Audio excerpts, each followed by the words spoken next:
Will feel quite humid, particularly across the south. There's also a risk of rain, mainly where we see this weather front. It's a waving weather front, so the rain will come and go throughout today, but it does bring a risk of some heavy downpours. We did have some showery rain overnight across parts of England and Wales, and that risk continues, but it does look relatively light. There's also a risk of showers as we look further north and west, parts of Northern Ireland and northern and western Scotland in particular. That risk will remain through much of the day, though again the showers won't be particularly heavy. So quite a lot of brightness around, and it will feel rather warm and quite humid in any sunshine, with temperatures climbing towards the mid-20s in the southeast. Through this evening, it remains mild and humid across the south. Further north, a fresher feel with temperatures in the mid-teens for this evening. Still a risk of showers pushing in from the west, particularly for Northern Ireland, southwestern areas of Scotland. Eastern areas should fare the best of parts of Scotland. Plenty of brightness, temperatures still around 20 degrees in the east of Scotland to end the day. Further south, you can see there's quite a bit of cloud around across more coastal regions in the south and west. There will still be some clearer weather overnight. But it is going to be a humid one, particularly across the south coast. Temperatures holding up in the high teens for some areas, so pretty close feeling overnight. Further north, it will be a little bit fresher, but some heavy rain pushes into parts of Northern Ireland and later on in the morning into Scotland. So it's going to be a bit of a wet start for the northwest with some quite persistent and heavy rain. This is this waving front returning from the south and west to bring a very wet day to parts of Northern Ireland, much of Scotland, some areas of northwest England as well could see quite a bit of rain throughout Thursday. Comparatively much drier though further south, and it's going to feel quite hot in the sunshine with temperatures approaching 30 degrees in the south and east. Have a great day. Bye-bye. Expect warm spells with the odd rude interruption. Boxed Boilers sponsors the weather on GB News. There's just 2 weeks left to grab a chance to live the summer of your dreams. With a totally tax-free £76,543.21 in tax-free cash to be won. Someone really has to win it, and it could be you. For a chance to win, text cash to 63225. One entry costs £2.50 plus one standard network rate message. Or text bonus to 63225. 5 entries cost £5 plus one standard network rate message. Go to gbnews.com/win. Entries start at £2.50. Call 0903 686 3232. Calls cost £2.50 plus your network access charge. Or post your name and number to GB21 PO Box 8690 Derby DE1 9TT. UK only. Entrance must be 18 or over. Lines close at 4 p.m. on the 26th of June. This is a network giveaway. Entries will be pooled. Please check the closing time if listening or watching on demand. Good luck. Welcome to Free Speech Nation with me, Josh Harwood. This is the show where each week we see what's happening in the world of culture, current affairs and politics. First we'll say, welcome to the UK. Oh, thank you. And we're not afraid to use our free speech so that you can use yours. It's not controversial in the slightest to anyone who hasn't lost their mind. Free Speech Nation, Sunday nights at 7 p.m. Only on GB News, the People's Channel, Britain's news channel.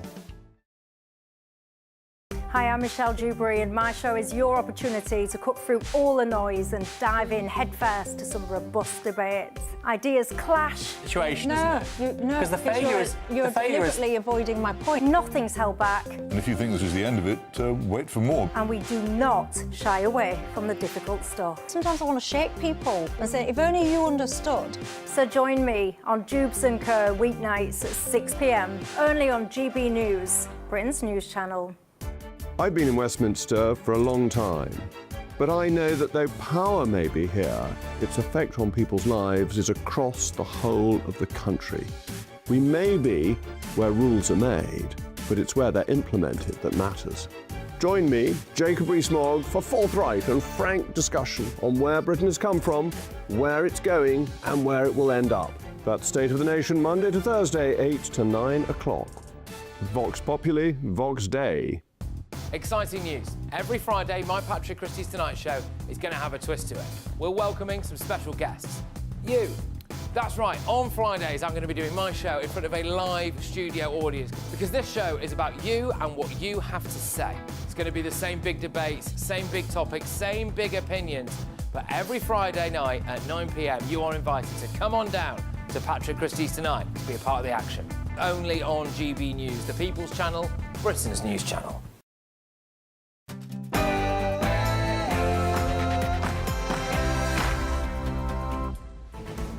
Good afternoon, Britain. It's 1 o'clock on Wednesday, the 17th of June. I'm Emily Carver. And I'm Tom Harwood. What this Labour government is delivering: more rights for working people, the biggest upgrade to workers' rights in a generation, the biggest boost to defence spending since the Cold War. Yes, David Lammy is proud of what Labour is delivering in a heated DPMQs. The Deputy Prime Minister defends Labour's premiership after an unstable few months. But it all comes as British pensioners accuse the Ministry of Defence of trying to shut down the story after a Russian warship opened fire on their yacht, while the Prime Minister says the warship was drifting. That shouldn't have happened.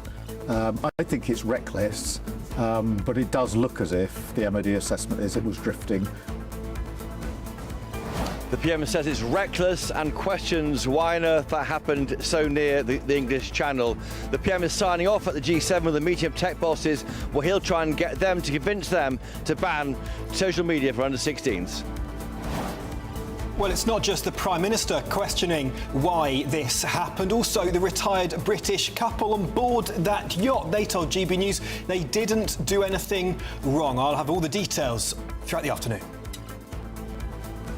They fear the knock on the door from immigration enforcement. They fear that they can't turn to the council for help when they might be in exploitative circumstances because perhaps the council is actually cooperating with immigration enforcement. And that's why today I've launched a review of all council services to make sure we are not cooperating with immigration enforcement. Yes, that's a Green-led council in London saying it will not cooperate with the Home Office over fears immigration enforcement raids divide communities. Could we see more left-wing councils follow suit? I've got cancer. No. Yep.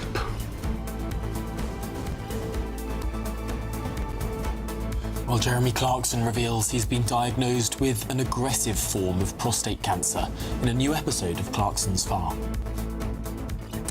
And a small business jet has been ripped in half after crashing on a highway in Texas, killing one and injuring 5 others. Stay tuned for more details. Also in Brighton news, tonight England kick off their World Cup campaign as fans burst with excitement. None more so than Benny Elcock in York. 3 lines on my shirt, never stop me dreaming. I have seen a more excited man than that before. But what about Thomas Tuchel, our manager? He's revealed he won't sing England's national anthem until the 3 Lions reach the World Cup final. He says he's too shy to join in. Well, should he grow up and sing the national anthem? Should he listen to David Cameron? Put on a proper suit, do up your tie and sing the national anthem.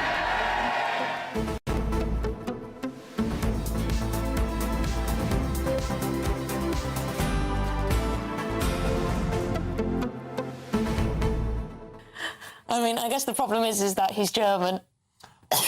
So's our royal family. Yes, we're going to be having that debate. The anthem, the God Save the King, was popularised in order to support the Hanoverian monarchy, who, of course, came over at the behest of Parliament in order to make sure that this country remained parliamentarian and Protestant. And it's only fitting, really, that a German would sing it because it was popularised and became an anthem in support of the German monarchy. Well, also the Germans who became the British monarchy. He says England is his home now. So there's that. And also, in some of the warm-up games, not a lot of our players have been bothering to sing it, so we need someone to lead from the front. I do feel a little... There's a lot to love about our national anthem. It was the first national anthem in the world. Every other national anthem was sort of a copy of ours. Originally, other national Tommy, anthems around the world... you're going to tell us every single fact you know about the national anthem? The same tune as ours until they started inventing their own songs. What key is it best sung in? I have no idea. But I do know, I'm slightly ashamed to say, whilst it was the first and the original, and in many ways is the most pioneering, I don't think it's the best national anthem in the world. You want Rule Britannia? Rule Britannia would be good. Yes. But it's an England game. Why not Jerusalem? Well, quite. That's a banger. Yeah. If I ever heard one. Anyway, gbnews.com/you'll say the Prime Minister's days are numbered, but should Thomas Tuchel sing the national anthem? I have to say, I think one of the reasons why the Russians usually do so well in all sorts of Olympic games is their national anthem is amazing. Really, really good. And a fun fact about the Russian anthem... Oh, good grief, Tom. ...is that Here we go. It's the same tune as the Soviet anthem, of course. But when Putin got in as president, so he revived the Soviet anthem, but had different lyrics written. And the new lyrics were written by the same man who wrote the original lyrics under the Soviet Union.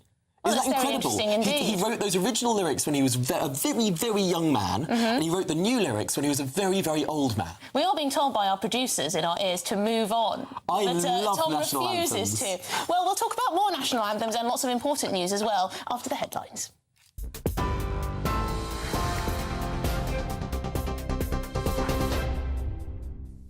Very good afternoon to you. The top story this lunchtime. Claire Coutinho has accused Labour of weakening Britain's energy security. That during a fiery Commons clash over defence, oil and gas. Standing in for Kemi Badenoch this afternoon, the Shadow Energy Secretary linked the future of the North Sea directly to national security, arguing the government is making the wrong choices at a dangerous time. She said Labour's priorities are leaving Britain more exposed with economic and military challenges. This is a government on life support. So here's a better idea. Why don't they cut welfare, fund defence, make energy cheap and back the North Sea? Well, David Lammy hit back, insisting Labour is delivering across the country while putting defence, he says, at the top of the government's spending priorities. We've got a Prime Minister securing jobs and investment in the G7. We've got a Chancellor raising the minimum wage. We've got an Education Secretary cutting costs for childcare. And we've got an Energy Secretary cutting energy bills by over £100. We're proud of that record. Staying with politics, and Sir Keir Starmer has dismissed Wes Streeting's threat today of a Labour leadership challenge next week, calling it chatter. The former Health Secretary says he has the backing needed from Labour MPs and warns that the party cannot continue with what he calls uncertainty and paralysis. Speaking to our political editor Chris Hope at the G7 summit today, Sir Keir said that he was focused on serving the country and made it clear that he would fight any challenge to his leadership. Other people can say what they like. I'm focused on what's my job. My job is to get on, serve the country, bring about the change, try and help solve some of the big global issues that are having such an effect on our economy and our country. So I'm here concentrating on that. That's the right thing to do, and I think most people would say there's always political chatter. We don't want our Prime Minister getting involved in that. What we want is our Prime Minister getting on with the job that we actually elected him in to do, which is get on, do the hard yards. Next to some breaking royal news for you, we're hearing reports that Prince Harry and Meghan are expected to bring their children to the UK next month. It will mark the first time that the family will head back to Britain together in more than 4 years. The Duke of Sussex is said to be returning with Prince Archie and Princess Lilibet after being assured that adequate security arrangements will be in place. The children have not seen the King in person since the late Queen's Platinum Jubilee celebrations in 2022. It's not yet known whether the King will meet Archie and Lilibet during the visit. Sir Keir Starmer has called it reckless for a Russian warship to fire warning shots near a British yacht in the English Channel. The retired British couple on board say that they heard horn blasts before several warning shots were fired into the air. The incident happened around 20 nautical miles south of the Isle of Wight. That's outside UK territorial waters. The Prime Minister says the incident was deeply concerning, but that the MOD's assessment is that the warship was drifting rather than anything more sinister. TV presenter Jeremy Clarkson has revealed he's been diagnosed with aggressive prostate cancer in an emotional video. The former Top Gear presenter shared the news with his co-stars Charlie Ireland and Caleb Cooper in the final episodes of the 5th series of Clarkson's Farm. I've got cancer. No. Yep.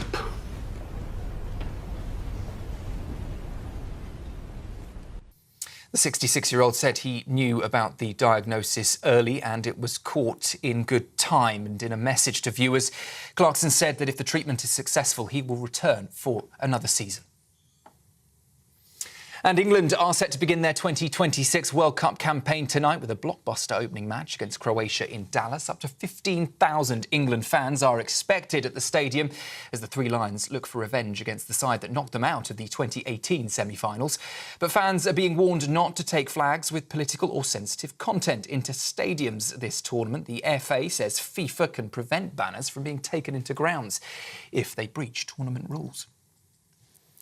Those are the lunchtime headlines. I'll be back with you shortly. Next, a look at the markets. Taking the ups and downs in our stride.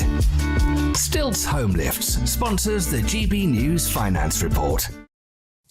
Just gone 10 minutes past 1, the markets for you. The pound will buy $1.3416 and €1.1563. The price of gold is at £3,223, that's per ounce. And the FTSE 100 is trading at 10,469 points. GB News Finance Report, brought to you by Stilts Home Lifts.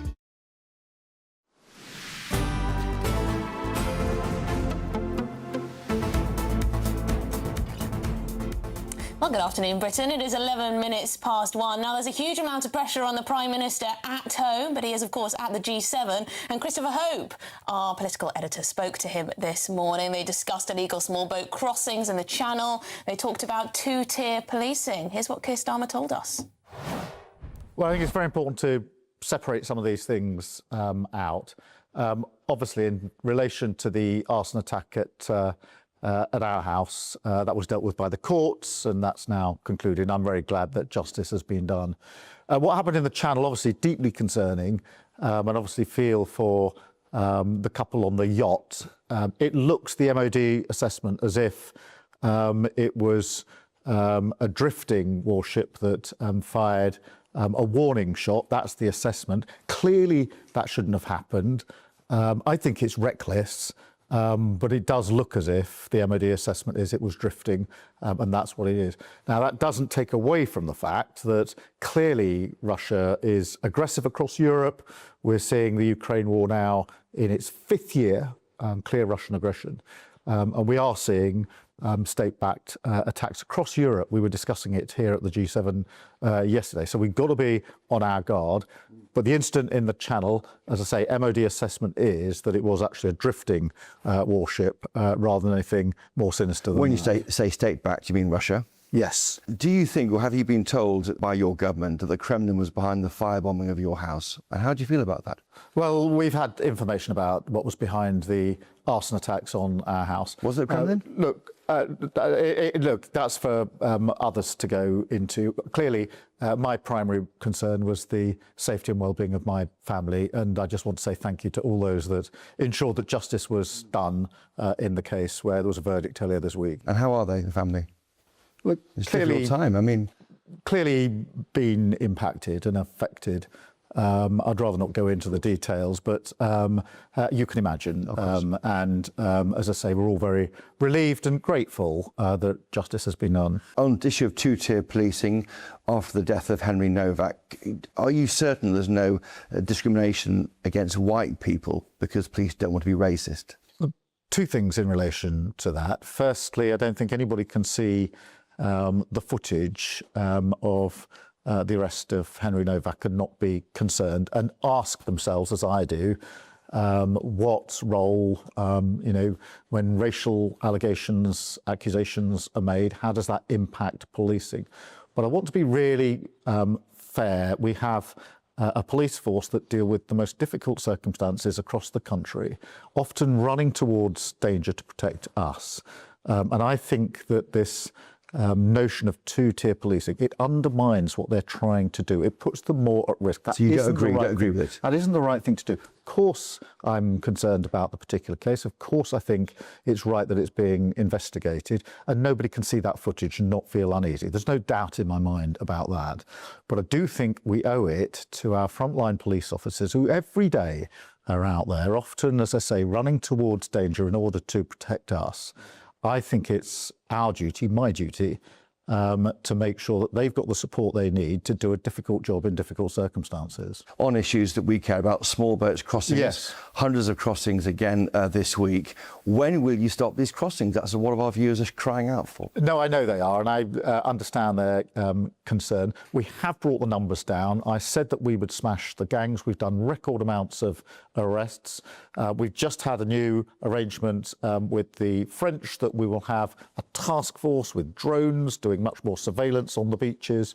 And so we're gradually ramping up the work that we're doing. It is having an effect. It will take time. But do I understand the frustration that your viewers have? Yes, nobody but nobody should be making that journey across the Channel. I'm absolutely determined to tackle it. Well, there you go. That's what Keir Starmer had to say on a number of issues. So let's join Christopher Hope now, who is in France at the G7 summit, covering that summit for us. Oh, what a beautiful backdrop, Christopher. Absolutely stunning. The Prime Minister there trying to sound as though he's on top of everything. But back home, you've got Wes Streeting, you've got Andy Burnham, all gunning for the leadership. Yeah, that's right, Tom, Emily. Yeah, welcome to Lac de Bourget. It's a kind of resort area here in the French Alps. Quite extraordinary. We're on the way now to the airport to meet the Prime Minister and fly back with him. But they are telling us here in the number 10, they believe it was a successful summit. They've got various things that they feel they've done well. They've gained 1.3 billion of investment deals through AI and through clean energy. They've agreed a UK-EU summit to start on July 22nd. A new deal to use drones to tackle small boats in France. And also then they feel that what can go wrong here hasn't gone wrong.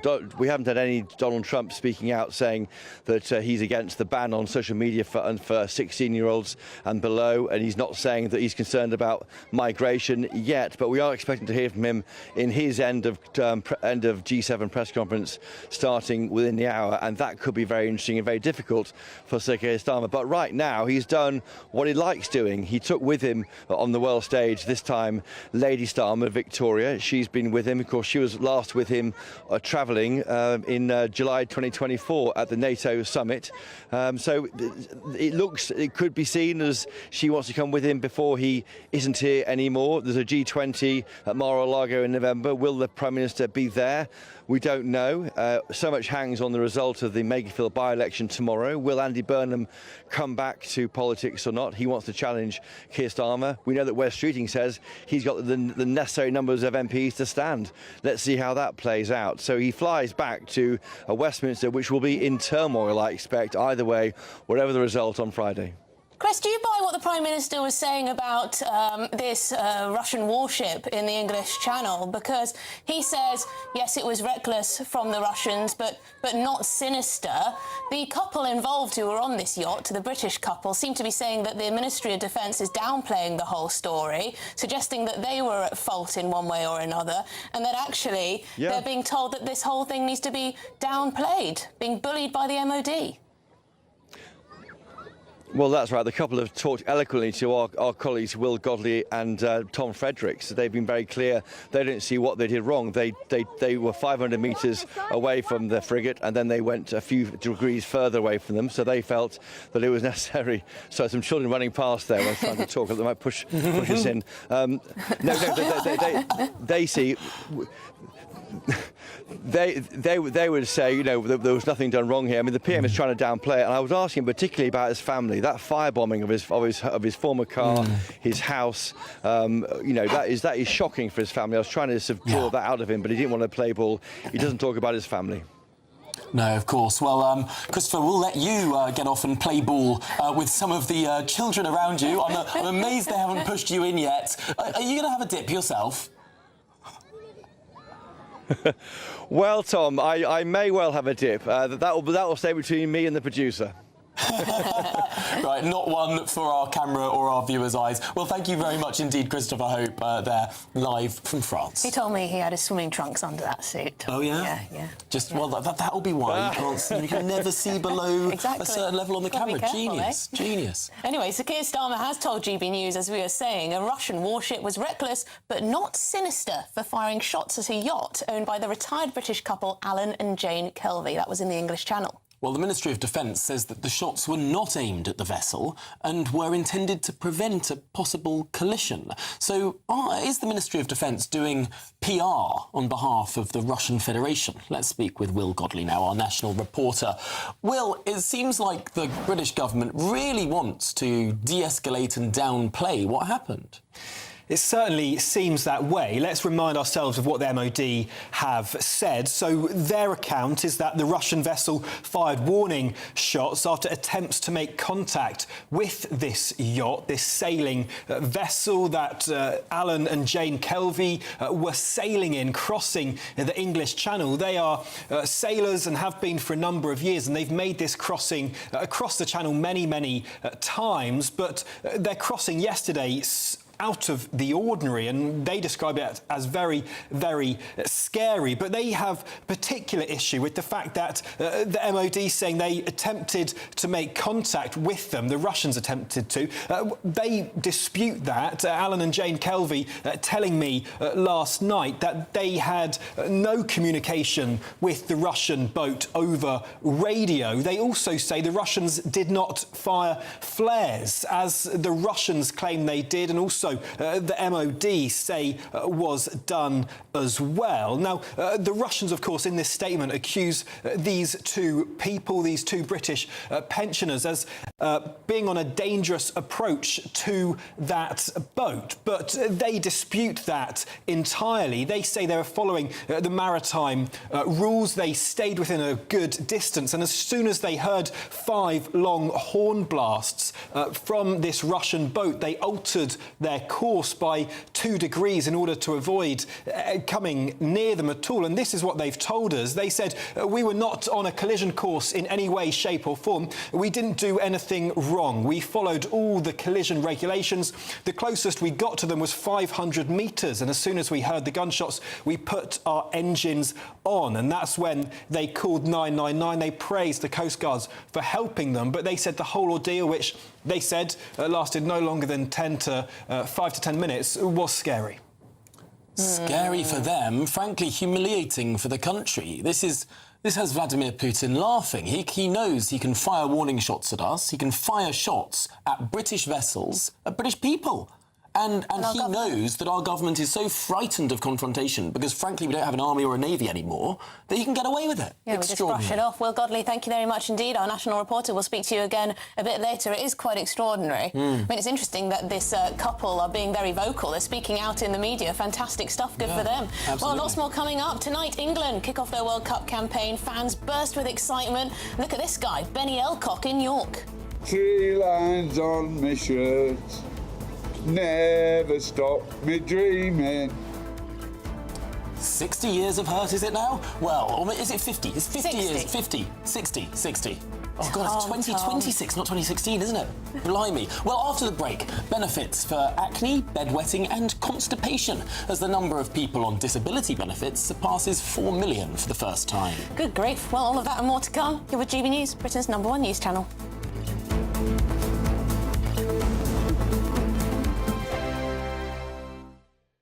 Hi, I'm Michelle Dewberry, and my show is your opportunity to cut through all the noise and dive in headfirst to some robust debates. Ideas clash. Situation, No, because the failure is... You're deliberately avoiding my point. Nothing's held back, And if you think this is the end of it, wait for more. and we do not shy away from the difficult stuff. Sometimes I want to shake people and say, if only you understood. So join me on Jubes and Kerr weeknights at 6 p.m, only on GB News, Britain's news channel. Bold. They are under no illusion. Ray. Are you a human trafficker? Boundless. I've had enough of the nonsense, and I'm not afraid to say it. Don't get this on the BBC. Every weeknight, I tear through the headlines. The smell of gasoline. Should we be worried about it? From Westminster madness to cultural war chaos. What I'm going to do now is they are throwing things out the car as we speak. Get ready, Britain. Here we go. Patrick Christie's tonight, weeknights from 9 p.m, only on GB News, Britain's news channel. Westminster's full of talk, but out here, it's the real world. Am I allowed to talk now? No, that's it. This is where it matters, real people and real lives. That's what politics is all about. In fact, has Trump made a good start? No. Straight answers, no spin, and just a couple of pints. How many fingers have I got up? About 10. So join me for Lee Anderson's Real World every Friday at 7 p.m. only on GB News. The People's Channel, Britain's news channel. Welcome to Free Speech Nation with me, Josh Howard. This is the show where each week we see what's happening in the world of culture, current affairs and politics. First we'll say, welcome to the UK. And we're not afraid to use our free speech so that you can use yours. It's not controversial in the slightest to anyone who hasn't lost their mind. Free Speech Nation, Sunday nights at 7 p.m. Only on GB News, the People's Channel, Britain's news channel. From the school run to the home run, watch a new show for all of Britain. He can say whatever he wants. A straight talking show where all voices are heard. And, when are we going to stop talking about smashing the gangs and actually do it? With the stories that matter from every part of our country. There's a bit of a crash landing there for your Chancellor. Bold, fearless and standing up for you. That's me, Martin Daubney, 3 p.m. till 6 p.m. weekdays, here only on GB News. The People's Channel, Britain's news channel. I've been in Westminster for a long time, but I know that though power may be here, its effect on people's lives is across the whole of the country. We may be where rules are made, but it's where they're implemented that matters. Join me, Jacob Rees-Mogg, for forthright and frank discussion on where Britain has come from, where it's going, and where it will end up. That's State of the Nation, Monday to Thursday, 8 to 9 o'clock. Vox Populi, Vox Dei.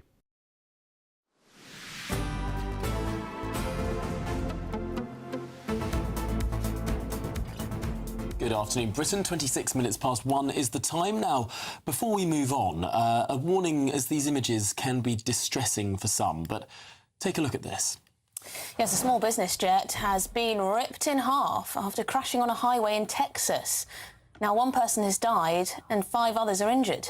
Well, the plane appeared to suffer a mechanical fault before colliding with a moving car on the highway in Laredo. Yes, the plane lost contact with air traffic control before it crashed onto the highway around 3 miles from Laredo International Airport. Well, social media footage shows 2 people using a sledgehammer and a shovel to break open the cockpit window and open the door. We'll bring you more as we get it. So this is a business jet, so a very small plane used by a private individual, presumably. But shocking scenes there. We'll let you know if more people are recovered. Absolutely. But back to Britain now, where the number of people claiming disability benefits has surpassed 4 million for the first time, driven largely by a rise in mental health-related claims. Yes, that's according to new data by the Department for Work and Pensions. More than a third of personal independence payment recipients now cite a mental health condition as their primary disability, with anxiety and depression the most common reasons. Well, claims linked to anxiety, depression, stress and autism are increasing by around 100 successful applications every single day. And the figures also suggest there is a large rise in claims for conditions such as acne, bedwetting, constipation and even tennis elbow. Over 320,000 people are now receiving benefits for illnesses some argue could just be treated through routine NHS care. So is the system being abused? Well, let's speak to the disability coach and author, Maddie Alexander Grout. Maddie, a lot of people will hear lists like this and think, why are so many people getting so much money from the taxpayer for anxiety? I think, to be honest, anxiety is quite a rare case, but it's also not down to just getting a diagnosis and being automatically eligible for things like PIP. Like, there are rigorous processes that people have to go through to be able to get diagnosed with a lot of different disabilities.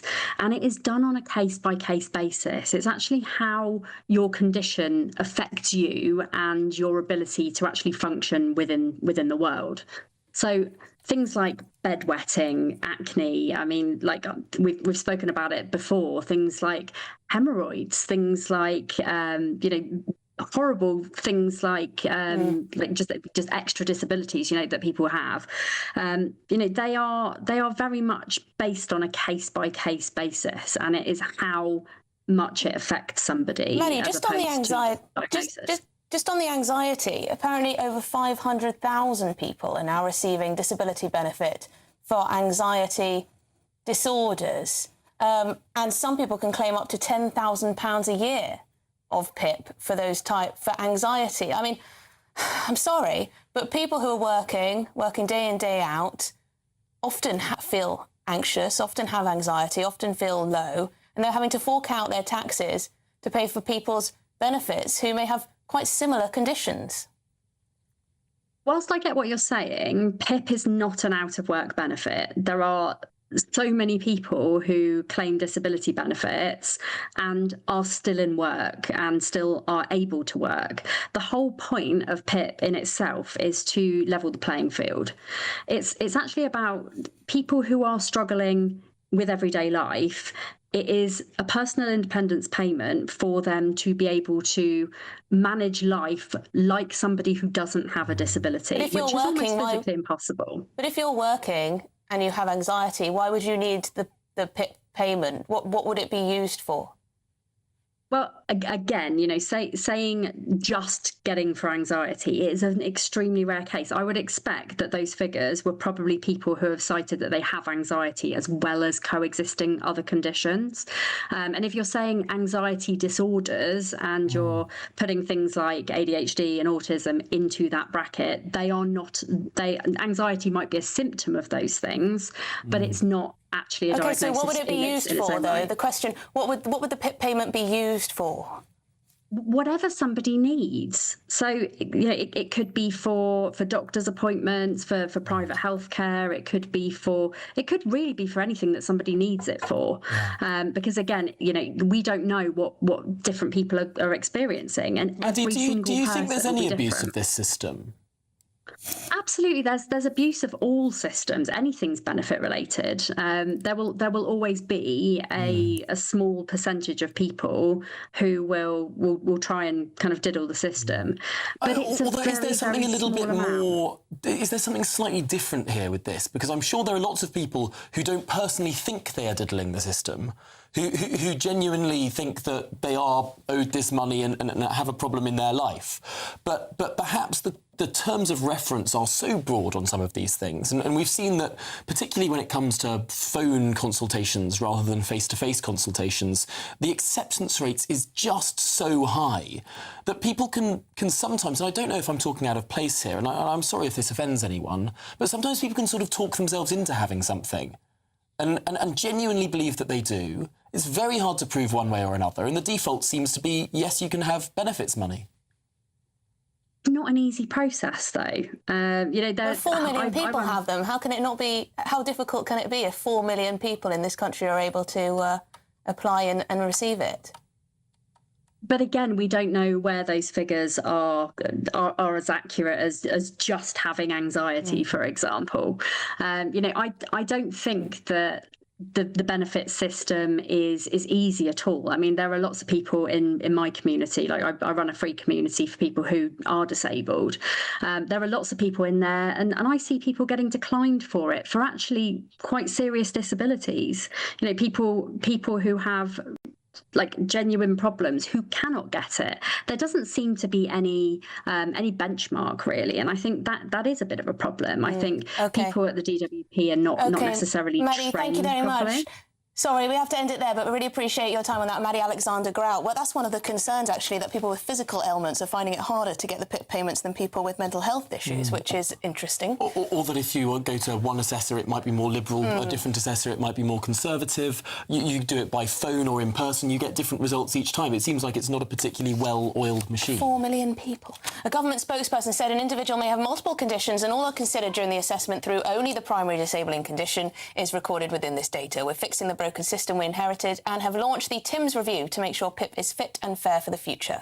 We're also investing a record £16.1 billion in NHS mental health services this year to ensure every person gets the mental health support they need as early as possible. The increase in the PIP caseload has slowed under this government, falling from 400,000 in the 12 months to July 2024 to 270,000 in the 12 months to April 2026. I think everyone who could have it has already got it. Anyway, GB News can confirm that Prince Harry and Meghan are set to travel to Britain with their children Archie and Lilibet in July. Well, this is significant. Let's speak to our royal correspondent, Cameron Walker, with the latest. Cameron, am I right in saying that at least one of these children has never been to Britain?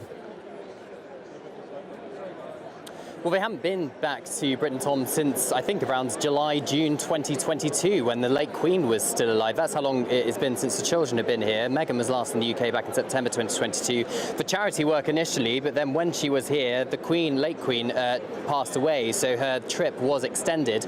Nonetheless, Harry hasn't allowed his wife Meghan or the two children back to the UK due to security concerns. So when they stood back as working members of the royal family, the UK Home Office, the RAVEC, Royal and VIP Executive Committee, downgraded the level of protection they got when they were in the UK, and to put it mildly, Harry wasn't happy about that and said he could not keep his wife and children safe while they are in the UK. But it's been confirmed to us here at GB News that Meghan and the children will be accompanying Harry when he comes next month to the United Kingdom for an Invictus Games event in Birmingham. We've known for a couple of months that Prince Harry was certainly going to be here, but this really is a significant step that Meghan and the two children are being here, and the reason being, it suggests, although the Home Office refused to comment on security and so does Prince Harry's team, but it does suggest that Harry is now satisfied with the level of protection his children and wife are going to get. Now remember, he took the Home Office to court. He sued the Home Office for downgrading his security. He lost that legal challenge, and yet basically a couple of months later, or 6 months or so later, the Home Office agreed to basically look at the level of protection he was getting, or look at the risk assessment against Harry, i.e. are there any active risks against Harry or his family while he is in the UK. Now, although they're not confirming it, it does suggest that the level of security that Harry and his children and his wife are going to get when they're in the UK next month has been enhanced to perhaps a level that he was used to as a senior working member of the royal family, which means, in theory, you as taxpayers are paying for this. Now, Harry would say he is here because he wants to have, he wants to introduce his children and wife to his extended family, i.e. the King, the Queen. Let's see if the Prince and Princess of Wales end up having a meeting. But just to recap, it is confirmed that Meghan and the children will be accompanying Harry when they're back in the UK. Let's see if there's any kind of royal meetings on the cards next month. Goodness me, well, do keep us up to date if you hear anything among the royal circles. Thanks, Cameron. Interesting, eh? Certainly. Go out there certainly. and wave a flag? Well, perhaps. Well, there's lots more still to come on today's programme. Yes, Thomas Tuchel, the England manager, has revealed he will not sing England's national anthem until the Three Lions reach the World Cup final. He says he's too shy to join in. Well, should he grow up and sing it? Should he listen to what David Cameron once said? Put on a proper suit, do up your tie, and sing the national anthem. Well, all of that and more to come here with GB News, Britain's #1 news channel.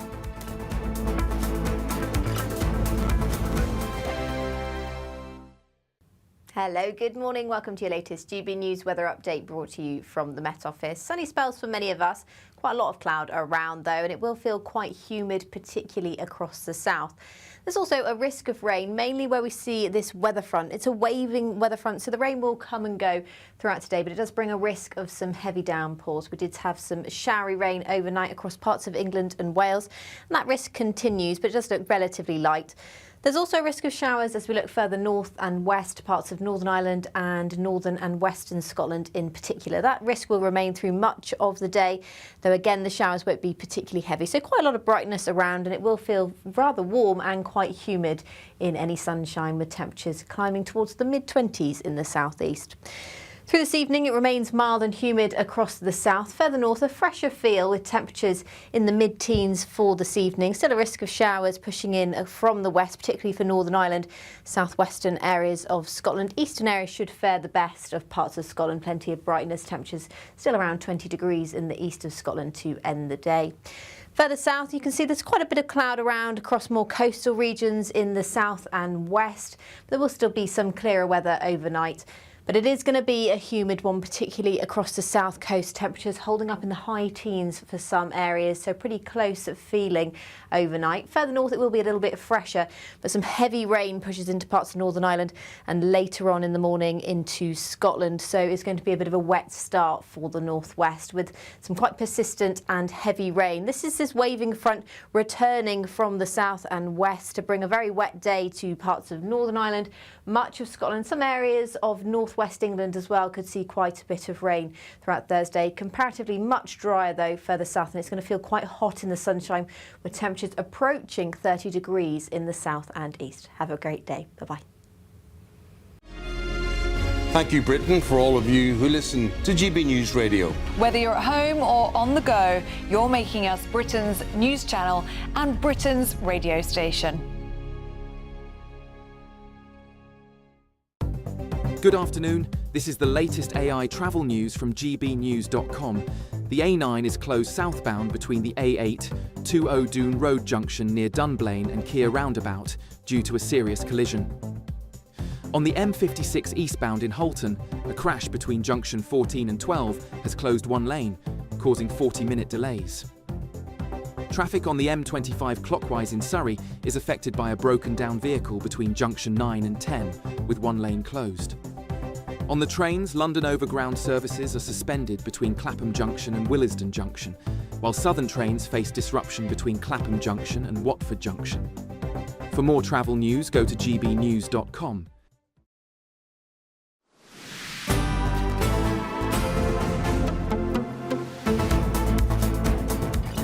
Good afternoon, Britain, or should I say England? Yes, we're speaking specifically to one of the four United Kingdom countries right now because it's 20-2 and England begin their World Cup campaign against Croatia in Dallas later today. Yes, ahead of the match, England manager Thomas Tuchel, who is of course German, revealed he will sing the national anthem only if the Three Lions reach the World Cup final, because he still feels too shy, apparently, to join in at this stage of the tournament. But should Tuchel toughen up? Should he be singing the national anthem? Yes, well, joining us to debate this is social commentator Lizzie Cundy and political commentator Jonathan Liss. Wow, Lizzie, I think we've got to start with you with that get-up. Look at you, fantastic hat. Well, don't say I don't dress up for you guys. I've got to say, I cannot believe what I was hearing. He is the England manager. I mean, this is the pinnacle of any manager's job, to be the manager for England in the World Cup. No time to be shy. Patriotic, sing loud and clear with the rest of the team. And he's got to make the example to the others. I couldn't quite believe it, and I don't want to say it, but if he's shy, maybe he's in the wrong job. Goodness me, well, Jonathan Liss, is Tuchel just too cool to sing the anthem? So can I just ask Lizzie, are you an ascot, Lizzie? Was this what you were just wearing in your lounge? I'm just bowled over. It's just the most amazing thing I just wear this every day, especially for you, Jonathan. I mean, I've seen you, Lizzie. Like, I know you've got an amazing dress there, so that hat is something else. Is it so you don't forget that you're British? Jonathan, you can borrow it any time, Jonathan. Let me tell you. Jonathan, at least she dressed up for the occasion more than you. I'm wearing a T-shirt that says, "Oh, right, Emily." I'm wearing a T-shirt that says "Everything will be fine," which, in the context of England's World Cup campaign, probably isn't such a bad thing to be wearing, actually. Okay, well, Jonathan, should Thomas Tuchel sing the national anthem? No, I don't. He can sing it if he wants to. I'm really not fussed about this, and I don't know why anyone else would be either. First of all, he's not English, so we shouldn't expect him to sing an anthem that isn't his. We wouldn't expect an England manager of Germany to sing Deutschland über alles, or an England manager of France to sing La Marseillaise. That would, we'd probably have the Sun denouncing him as a traitor if he would do that. So I don't really understand what all the fuss about. He's there to do a job, which is to coach England. No one says he has to be English or become a monarchist. And I think that it leads to a broader point about the national anthem itself, which is, if you look at, listen to some of the anthems from other countries, which are so rousing and unifying, and ours is a song from 1745, which emerged after, an invasion by, the pretender to the Not an invasion. Oh, sorry, right, you're referring to the Pretender. No, I'm so sorry, yeah. Jonathan, so now it's about our national anthem not being good enough to sing. I mean, you're changing your argument a lot there. Emily, Jonathan, I I'm say this to livid. someone- I'm bubbling. I need a glass of champagne to calm myself down. Lizzie, you always need a glass of He is champagne, our that's nothing new. England manager. Jonathan, he's representing our country. He is the England manager. You didn't see this with Sven, the other managers, you know, Fabio Capello. They all sung because they're representing our great country, England. And he's got Why to does be he have to sing to save the king? My hat's Why does he falling have off to because I'm sing getting about so the king? excited. Oh, you're so edgy, Jonathan. Did you know the Englishman Graham Potter sang the Swedish national anthem before their first World Cup? I presume he was the manager, was he? Good for him, but not everyone is willing to do that or feels able to do that. Look, I say this as Feels someone able. who defends the monarchy. I don't object to having a king. I just think that we should have a different national anthem that can actually bring people together who don't necessarily support the monarch and don't think the entire country's sort of anthem should be about the fate of one person. But Jonathan, it's not about the fate of one person. Listen to the lyrics of the anthem.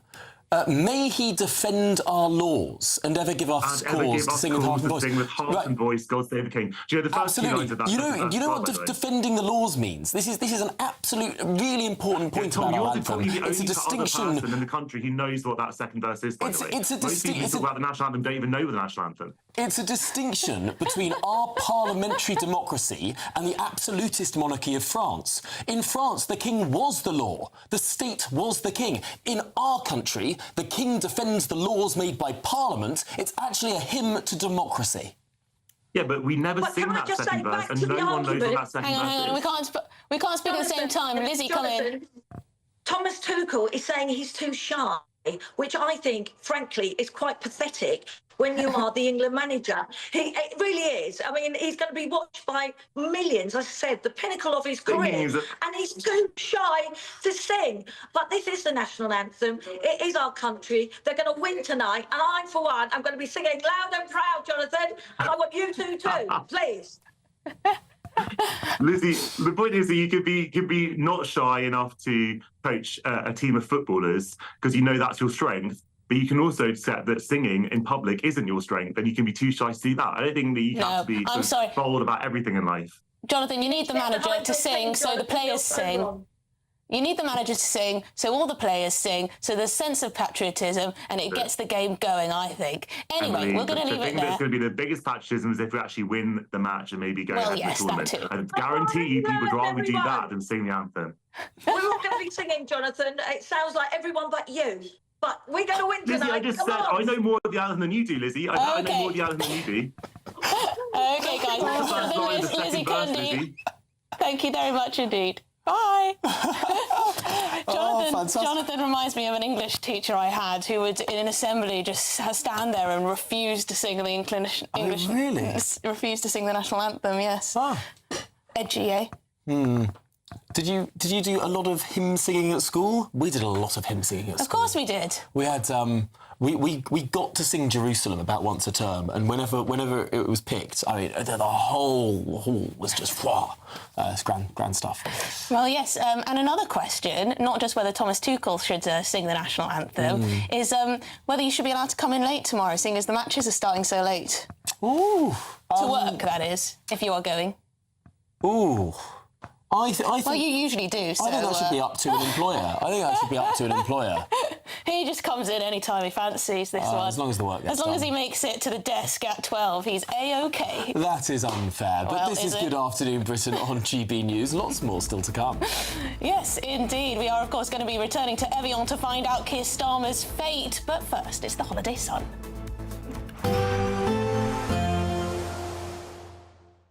Ready to soak up that holiday sunshine? Won't we need some cover? No worries. All sorted. All Clear Travel Insurance sponsors GB News travel destinations forecast. A lot of heat developing across Europe at the moment, and over the next few days it will be increasingly extreme for parts of France, Italy as well as Spain as far as temperatures are concerned. Less hot for Greece. Low 30s here with some showers, 1 or 2 showers across Italy, but you can see there the temperatures in Rome, 36 Celsius. Inland for Spain and France. By the weekend, we'll see high 30s or even low 40s in places, 10 degrees above average for the time of year. All Clear Travel Insurance sponsors GB News travel destinations forecast. This is GB News. Britain's news channel. All the things that we might not think about when we think about a pint of beer, all the things that go into running a pub like this one. So I'll hand you the microphone, you tell us while I have a go at this. Don't judge me too harshly, Dawn. Amazing. So obviously people don't take into effect that the energy costs and the raw material costs, also the packaging, overheads and the tax hikes. So when we're pulling a pint of beer, we have to think about the cost that's gone into making the beer and the rises in that. We also have to think about the overheads, the staff, the electrics which are plumbed in to pouring a pint. This obviously is very astronomical to pubs because if it increases, we're therefore going to have to put that onto the consumer, making the pint of beer more expensive. GB News, the People's Channel. GB News Breakfast, every day from 6 a.m.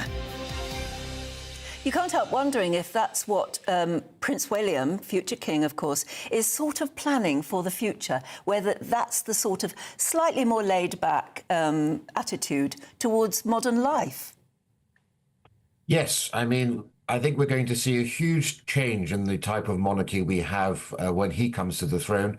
We can very much see that King Charles is his mother's son. King Charles very much regards the Coronation Act as a sacrament, that it's essentially akin to becoming a priest, something that you do for life, much as the Queen Elizabeth felt it was too, a deeply sacred spiritual bond, a covenant between God and himself and the people. We know that that is not really the way that Prince William regards monarchy as well. I personally think, for example, that Prince William will become the first king to abdicate. GB News, the People's Channel. Sunday with Michael Portillo from 11, only on GB News. I thought the film, which Spielberg did, didn't somehow strike the right note. So this would be the way I felt about High Society, the musical. It's glossy, it's beautiful, it's impressive, but you feel a little bit distant from it. War Horse, you are in there.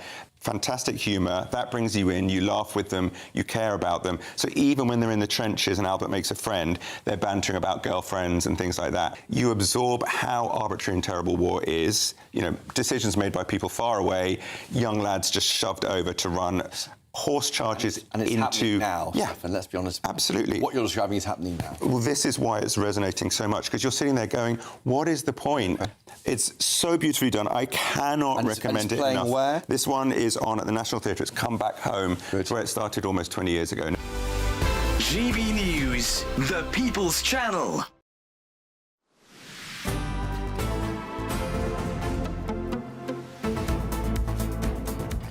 Well, here's one with 151. Good afternoon, Britain. Now in York, a football superfan has covered his house from top to bottom in England flags, scarves, hats and mementos ahead of the match. I imagine he'll be singing the national anthem. Oh, undoubtedly. Well, our Yorkshire and Humber reporter Anna Riley made a trip to his house and has the story.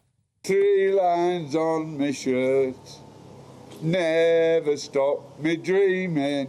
Could this be England's biggest superfan? Benny Elcock has covered his York home in St George's flags in support of England ahead of the World Cup. 3 Lions memorabilia are draped across his windows, garden gates and flower pots. Even the family's Yorkshire Terrier Reggie has his own outfit. We've done it for years. And I'll stick my Everton one up, because I'm a massive Everton fan. People just think I'm mad. Say, well, you've gone a bit mad, you've gone a bit overboard. I said, I don't care.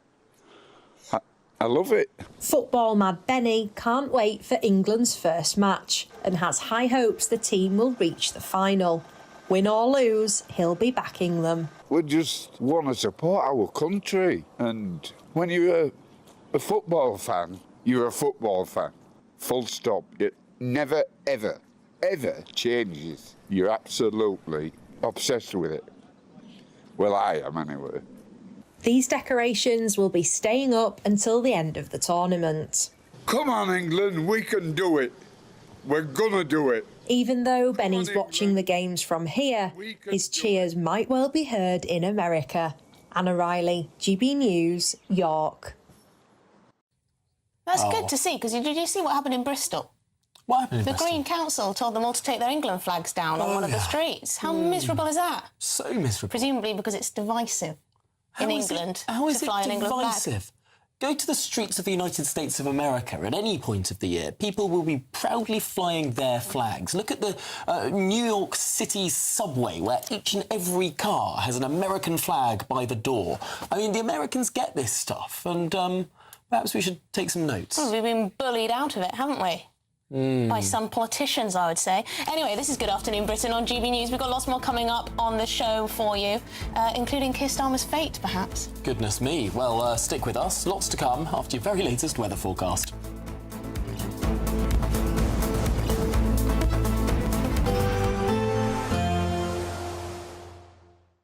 Expect warm spells with the odd rude interruption. Box Boilers sponsors the weather on GB News. Hello, good morning. Welcome to your latest GB News weather update brought to you from the Met Office. Sunny spells for many of us. Quite a lot of cloud around though, and it will feel quite humid, particularly across the south. There's also a risk of rain, mainly where we see this weather front. It's a waving weather front, so the rain will come and go throughout today, but it does bring a risk of some heavy downpours. We did have some showery rain overnight across parts of England and Wales, and that risk continues, but it does look relatively light. There's also a risk of showers as we look further north and west, parts of Northern Ireland and northern and western Scotland in particular. That risk will remain through much of the day, though again the showers won't be particularly heavy. So quite a lot of brightness around, and it will feel rather warm and quite humid in any sunshine, with temperatures climbing towards the mid-20s in the southeast.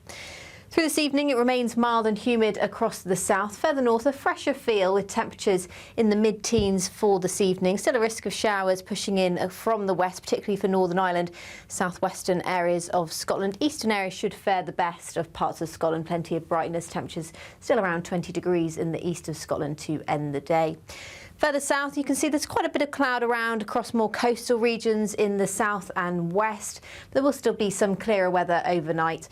But it is going to be a humid one, particularly across the south coast. Temperatures holding up in the high teens for some areas, so pretty close feeling overnight. Further north, it will be a little bit fresher, but some heavy rain pushes into parts of Northern Ireland and later on in the morning into Scotland. So it's going to be a bit of a wet start for the northwest with some quite persistent and heavy rain. This is this waving front returning from the south and west to bring a very wet day to parts of Northern Ireland, much of Scotland, some areas of northwest England as well could see quite a bit of rain throughout Thursday. Comparatively much drier though further south, and it's going to feel quite hot in the sunshine with temperatures approaching 30 degrees in the south and east. Have a great day. Bye-bye.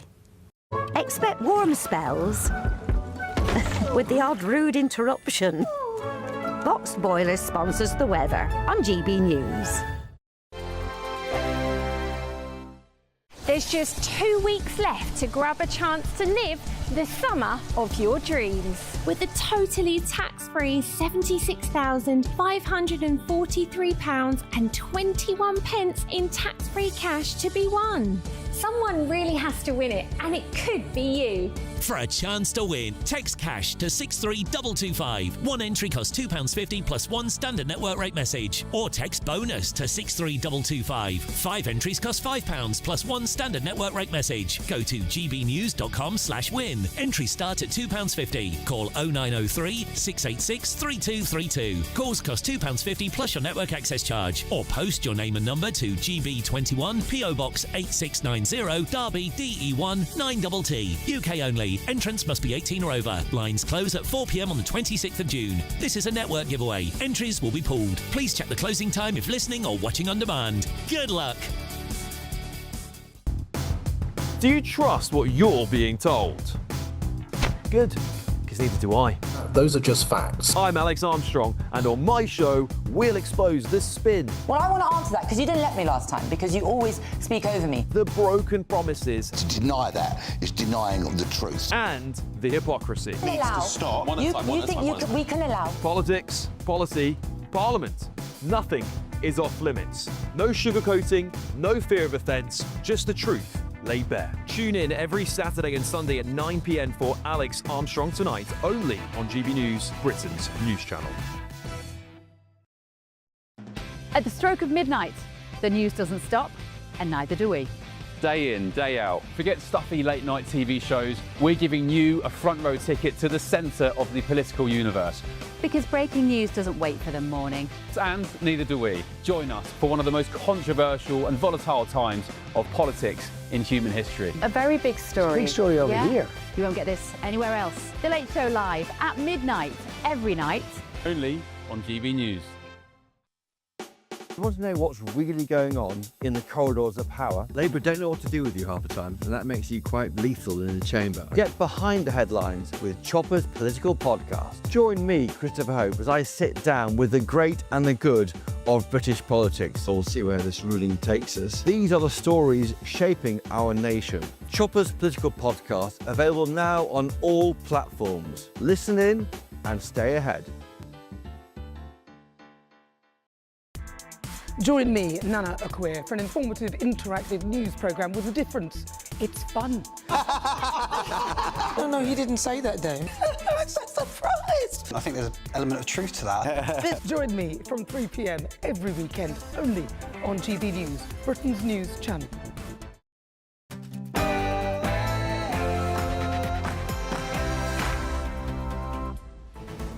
Good afternoon, Britain. It's now 2 o'clock on Wednesday, the 17th of June. I'm Tom Harwood. And I'm Emily Carver. Proud of what this Labour government is delivering. More rights for working people, the biggest upgrade to workers' rights in a generation, the biggest boost to defence spending since the Cold War. Yes, David Lammy is proud of what Labour is delivering. That was a heated exchange at PMQs. The Deputy Prime Minister defended Labour's premiership after what's been an unstable few months.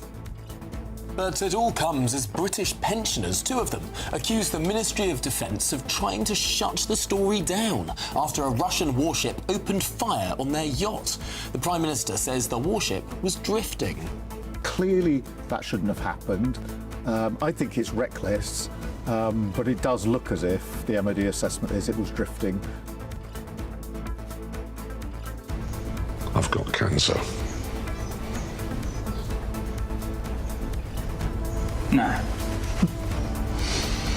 Yep. Sad news for a British icon, yes. Jeremy Clarkson reveals he's been diagnosed with an aggressive form of prostate cancer in a new episode of Clarkson's Farm. They fear the knock on the door from immigration enforcement. They fear that they can't turn to the council for help when they might be in exploitative circumstances because perhaps the council is actually cooperating with immigration enforcement. And that's why today I've launched a review of all council services to make sure we are not cooperating with immigration enforcement. A Green-led council in London says it will not cooperate with the Home Office over fears its immigration enforcement raids divide communities. Or could we see more left-wing councils follow suit? A small business jet has been ripped in half after crashing on a highway in Texas, killing 1 and injuring 5 others. We'll bring you more details on this tragic story.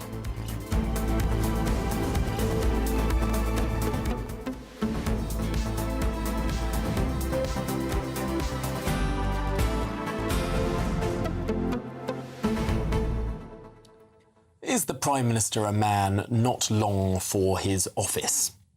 Well, it would appear so. Is that a question to me?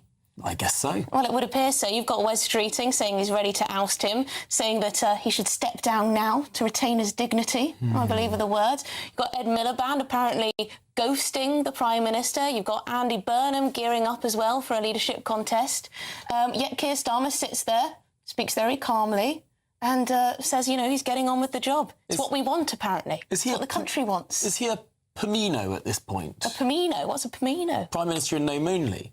If he, you know, Ed Miliband's not picking up his calls, everyone's thinking about who's next in the job. Kemi Badenoch's writing letters to potential candidates about changing policy rather than the Prime Minister because... But she's just doing that to be cruel. Well, perhaps. But, I mean, honestly, does he carry the same weight and authority that he did a year ago? Absolutely not. Well, I don't think so. And I think what's happened in the English Channel with these this couple that were on this yacht is very suspicious. They're basically saying that the Ministry of Defence was telling them to hush-hush about it. I can understand why. War with Russia would be a very, very bad thing. And... Yes, but the narrative should be true. We need to know the truth about it. I guess, but then what can Britain do? I mean, we are not... Well, I'm sorry. Say the Russians fired upon one of our ships. The government made a big song and dance about how they'd intercepted one of these shadow vessels. But now they're saying... It's clearly retaliation, so isn't they're it? happy to escalate in that respect. But I do understand the point of the MOD when they really don't want to escalate, because wars start very quickly when you just have increasing escalations from each side. You know, we take a tanker, they shoot our ship, then we do something to return, then they do, and suddenly we're in a hot war. Yeah, but I'd take that if it weren't for the fact that Keir Starmer was very proud indeed of that interception the other day. So, I don't know, let us know your thoughts, gbnews.com/your say. But let's get to the headlines.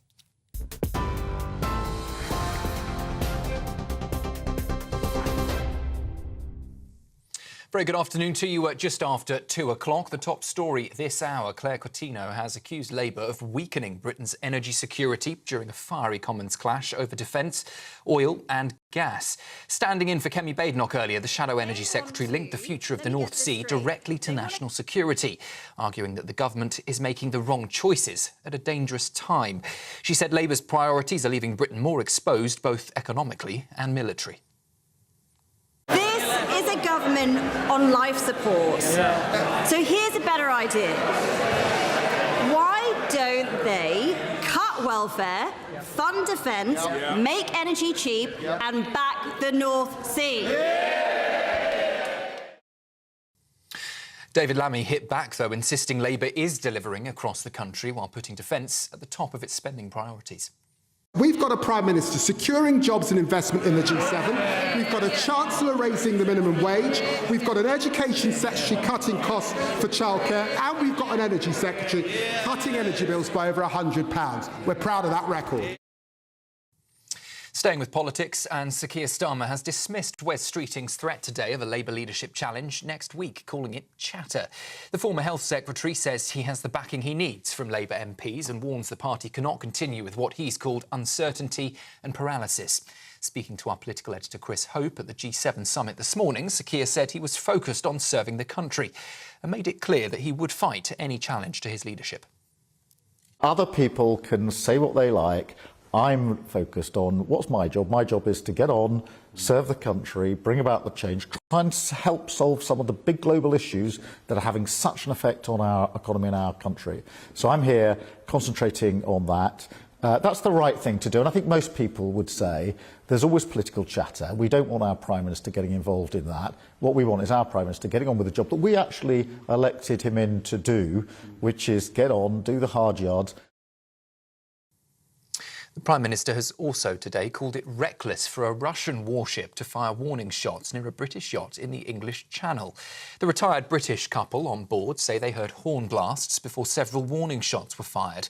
The incident happened around 20 nautical miles south of the Isle of Wight. That's outside UK territorial waters. He says that the incident was deeply concerning, but that the MOD's assessment is that the warship was drifting rather than anything more sinister. Royal news, and Prince Harry and Meghan are expected to bring their children to the UK next month. It will mark the first time the family will head back to Britain together in more than 4 years. The Duke of Sussex is said to be returning with Archie and Lilibet after being assured that the adequate security arrangements will be in place. The children have not seen the King in person since the late Queen Elizabeth's Jubilee celebrations in 2022. It's not yet known, though, whether the King will meet Archie and Lilibet during their visit. And England begin their 2026 World Cup campaign tonight with a blockbuster opening match against Croatia in Dallas. Up to 15,000 England fans are expected at the stadium as the Three Lions look for revenge against the side that knocked them out of the 2018 semi-finals. But fans are being warned not to take flags with political or sensitive content into stadiums this year. The Football Association says that FIFA can prevent banners from being taken into grounds if they breach tournament rules. Those are the afternoon headlines. For you next, a look at the markets. Taking the ups and downs in our stride. Stilts Home Lifts sponsors the GB News Finance Report. Fast approaching at 9 minutes past 2. The markets for you. The pound will buy $1.3416 and €1.1563. The price of gold is £3,223 per ounce. And the FTSE 100 is currently trading 10,469 points. GB News Finance Report, brought to you by Stilts Home Lifts.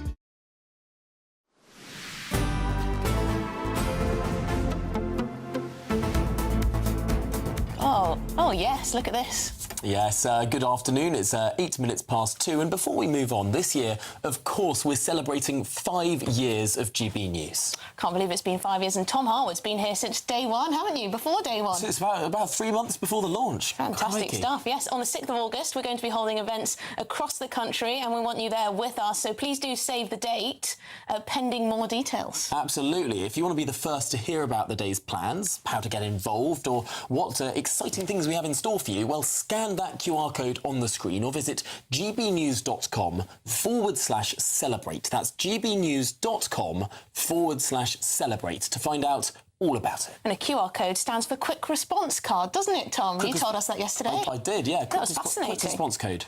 Yeah. You learn something new every day. Well, now, in other news, Sir Keir Starmer has dismissed claims that Wes Streeting has enough support to launch a Labour leadership challenge next week as just chatter. Yes, this comes as the former Health Secretary says he's ready to move against the Prime Minister, warning that uncertainty and paralysis in the party must be resolved. Well, let's have a listen to what the Prime Minister told GB News in a sit-down interview earlier today. It is destabilising for you to have people like Wes Streeting, now a backbencher former Health Secretary, saying he's got the numbers to challenge you for leadership next week. These people are undermining you, your party, the country. Why don't you say, right, put up or shut up? Stand against me if you want, but stop all this chatter behind the scenes. You're undermining my work and my Labour government. What I do every day is remind myself what I'm here to do. I was elected to serve the country, and that is, other people can say what they like. I'm focused on what's my job. My job is to get on, serve the country, bring about the change, try and help solve some of the big global issues that are having such an effect on our economy and our country. So I'm here concentrating on that.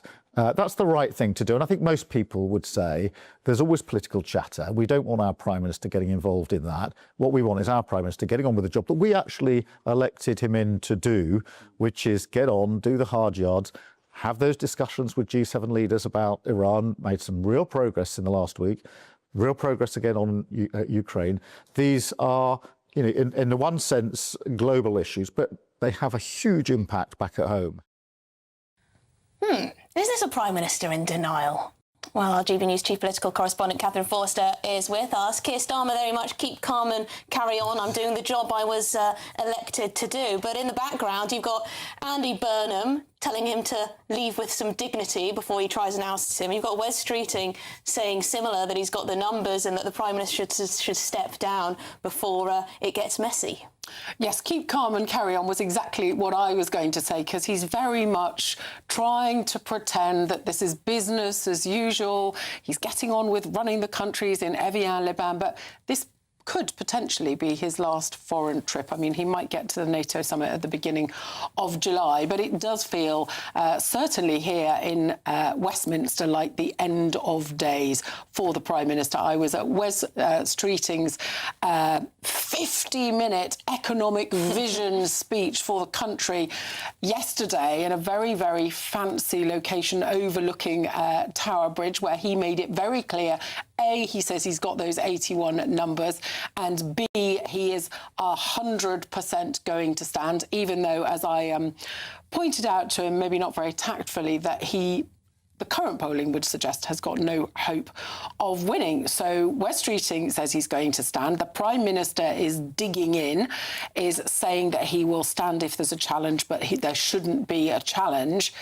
But they were elected promising to stop the chaos. They promised to stop the chaos. But I feel the atmosphere in Parliament is very strange now, because we're just in limbo.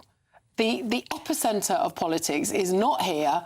It is up in Makerfield, and depending on who wins that seat, things could change very, very fast. Now, the Prime Minister this morning, which I thought was interesting, was saying, look, if we win in Makerfield, we've got to then secure the mayoralty of Greater Manchester for Labour. That's very important. I think sending a message, don't come after me right now. Yes. But, you know, will he be persuaded to set out a timetable?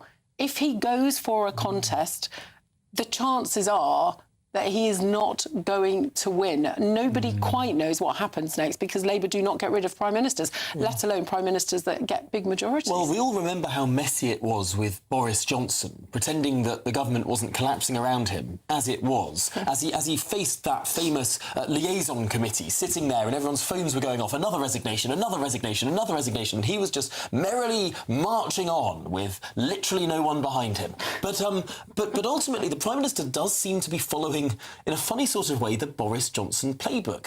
He's talking, of course, about the Manchester mayoral election, if indeed there needs to be one.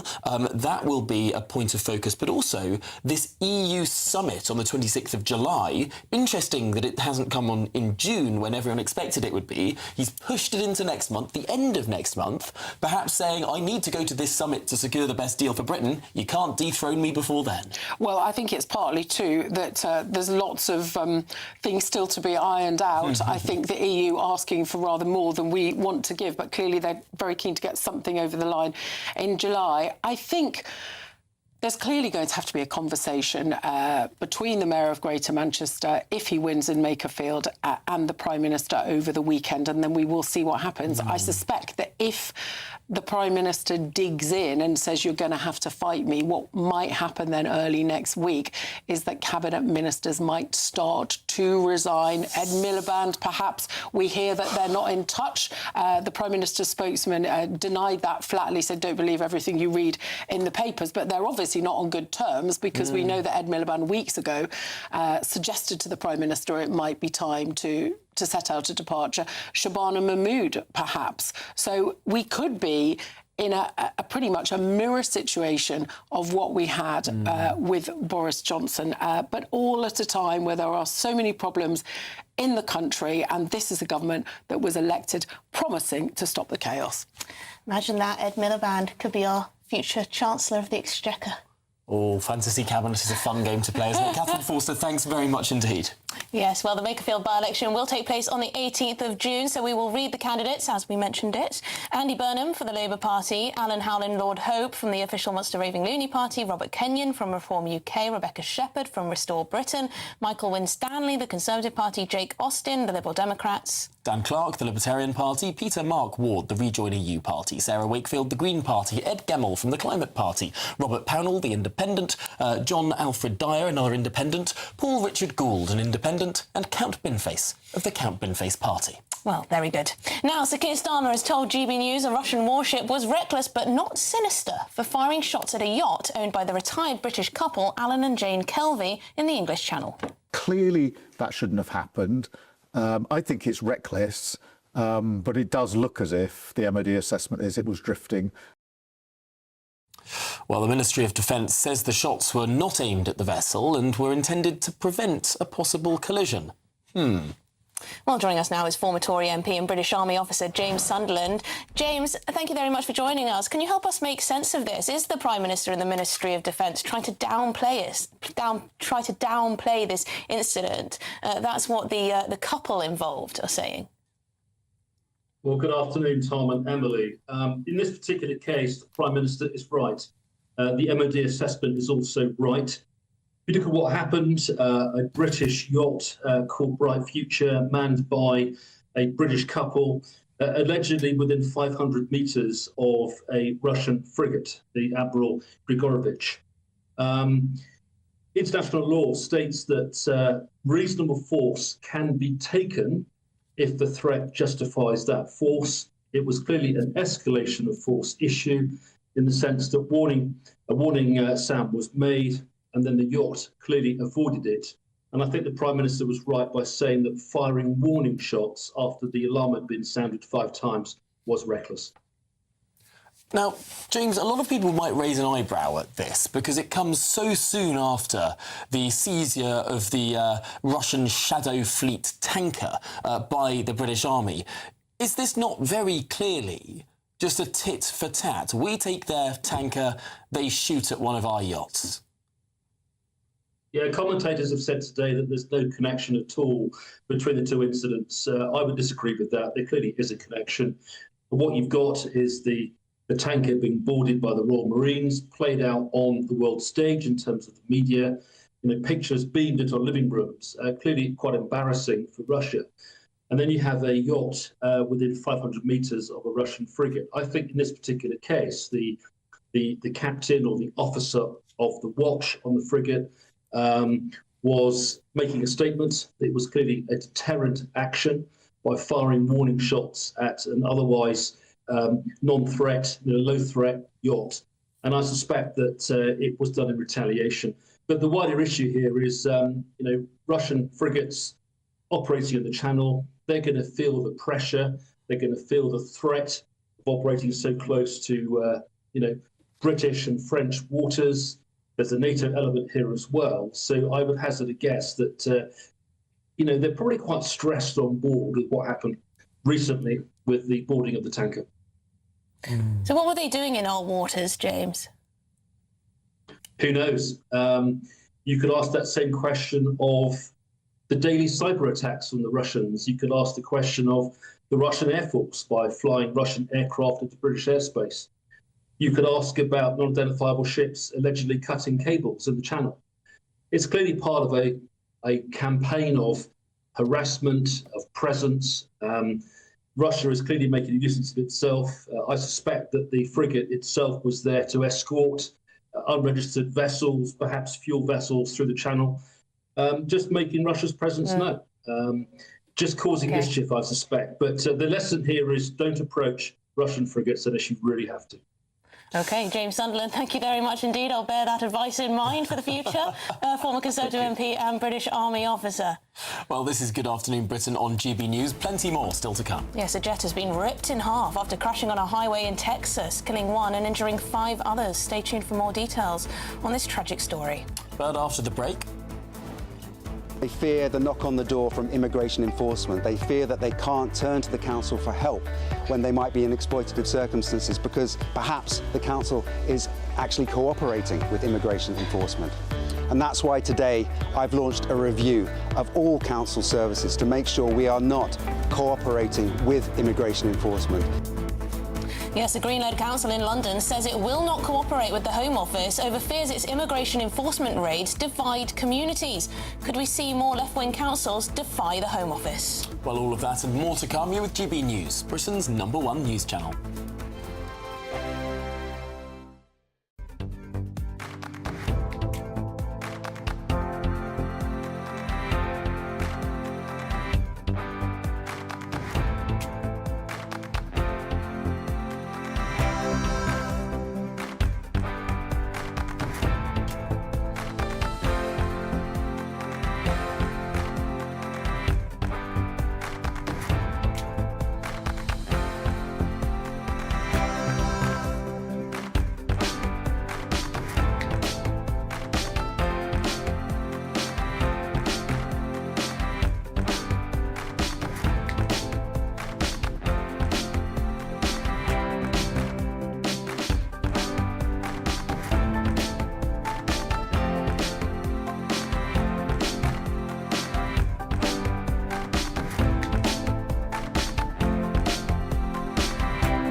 Five hosts, 5 opinions, 5 fearless debates, 5 unfiltered takes on the day's news. 5 reasons not to be anywhere else on Saturday night.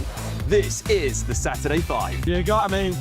You got me good there. Britain's biggest Saturday night TV show. It's not a bad brand. Yeah. Uncensored. Very, very racy tonight. On the unpredictable. What does she say? Can you translate it for us? And always entertaining. And how can a country go from being led by William Wallace Saturday nights from 6 p.m. only on GB News. The People's Channel. Britain's news channel. You're going to want to stay tuned, trust me. As soon as it hits 11 and the headlines come in, Late Edition brings you the breaking news from all the front pages. because the news is going to happen. So get a head start today. Patrick Christie's tonight, late edition. Alex Armstrong tonight, late edition. From 11 o'clock every night. Only on GB News, the People's Channel, Britain's news channel. Bold. They are under no illusion. Ray. Are you a human trafficker? Boundless. I've had enough of the nonsense, and I'm not afraid to say it. Don't get us on the BBC. Every weeknight, I tear through the headlines. The smell of gasoline. Should we be worried about it? From Westminster madness to cultural war chaos. What I'm going to do now is they are throwing things out the car as we speak. Get ready, Britain. Here we go. Patrick Christie's tonight, weeknights from 9 p.m, only on GB News, Britain's news channel.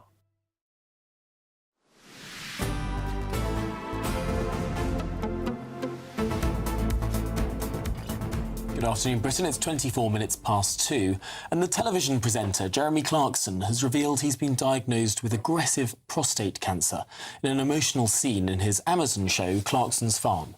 Let's take a listen. I've got cancer. No. Yep. Yes, the 66-year-old says the cancer was caught early, but he's taking time off during the harvest to undergo treatment. Well, joining us now is Patient Projects Director at Prostate Cancer Research, David James.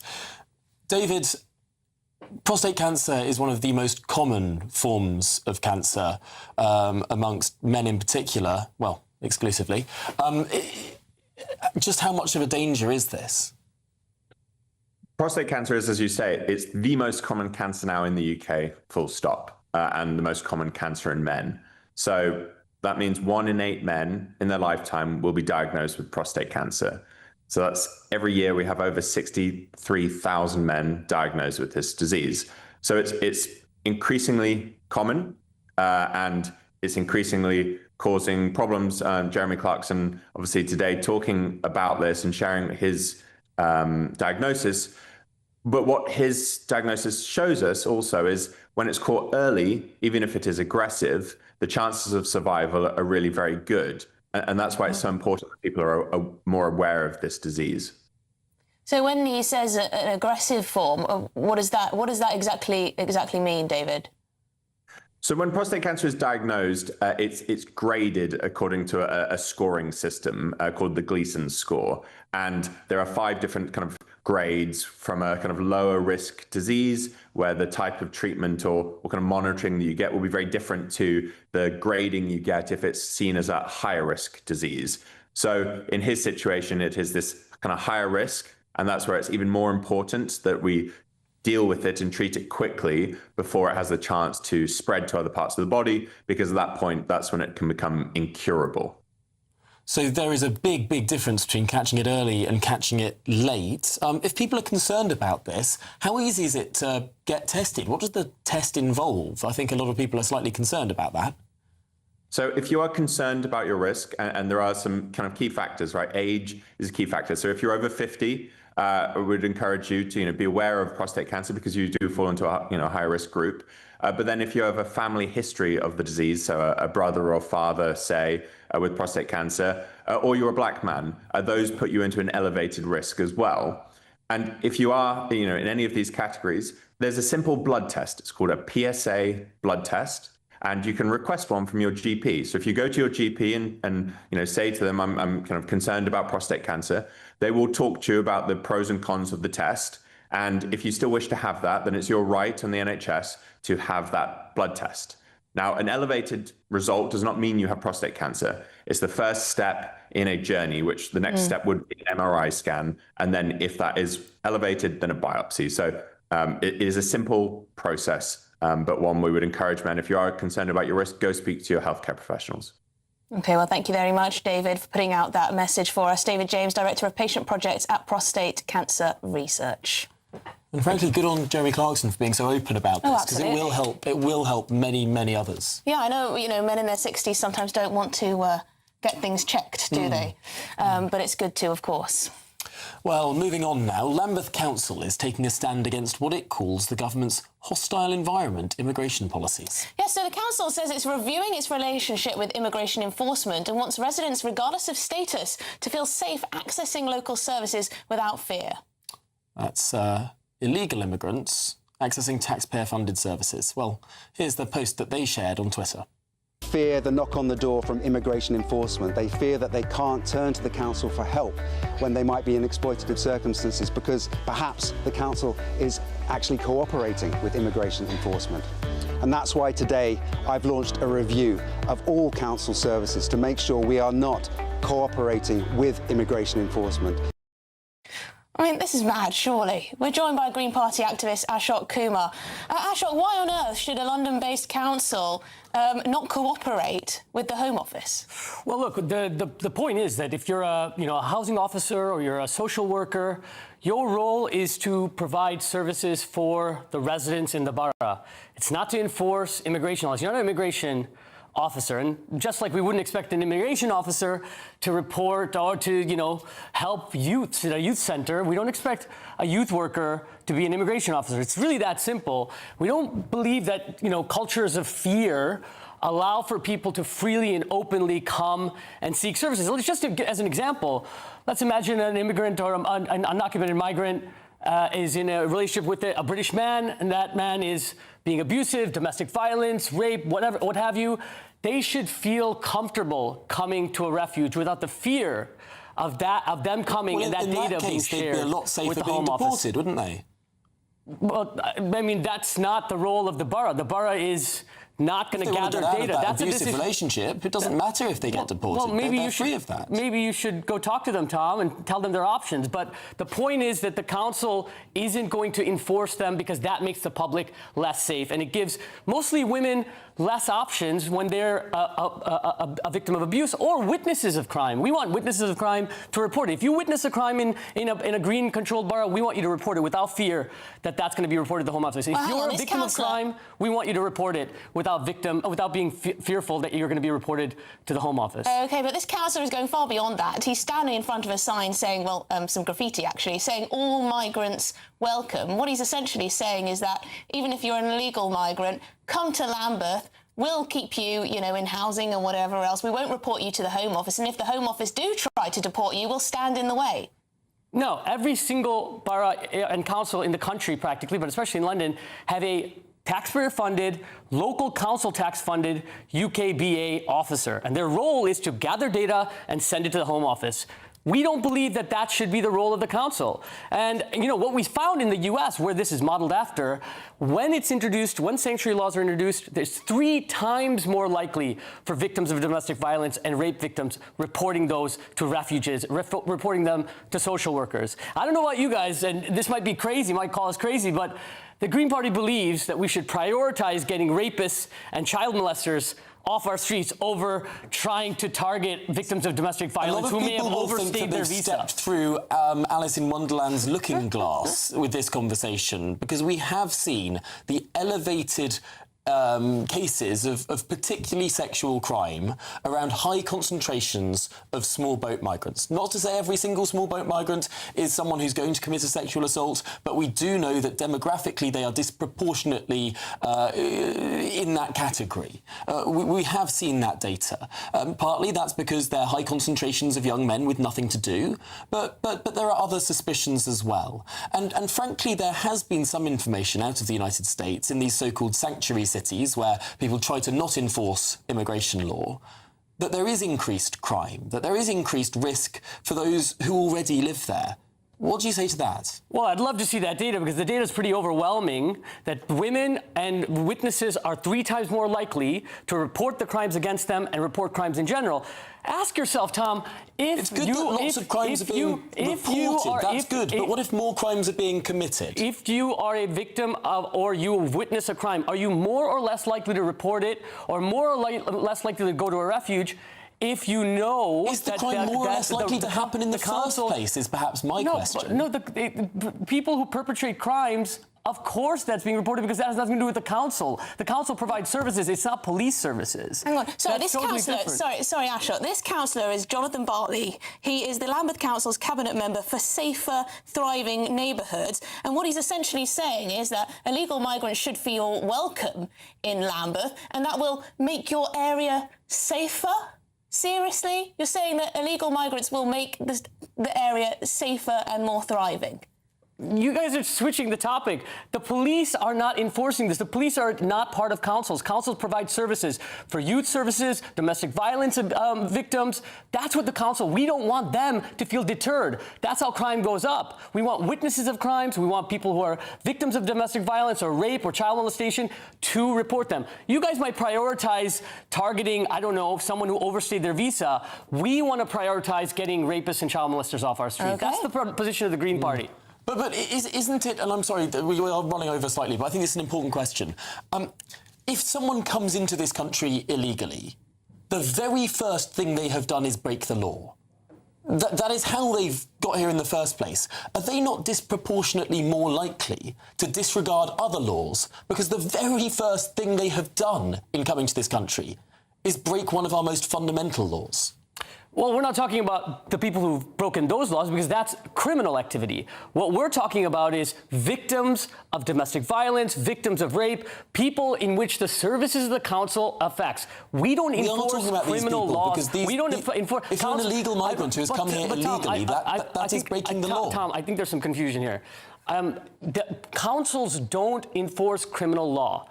We provide services, and the Green Party is very clear that we prioritize the victims of crime, even if the person doesn't have a documentation, even if the person has overstayed their visa, over protecting abusers and child molesters. That's the position of the Green Party. The taxpayer should pay for all these services for illegal migrants. OK.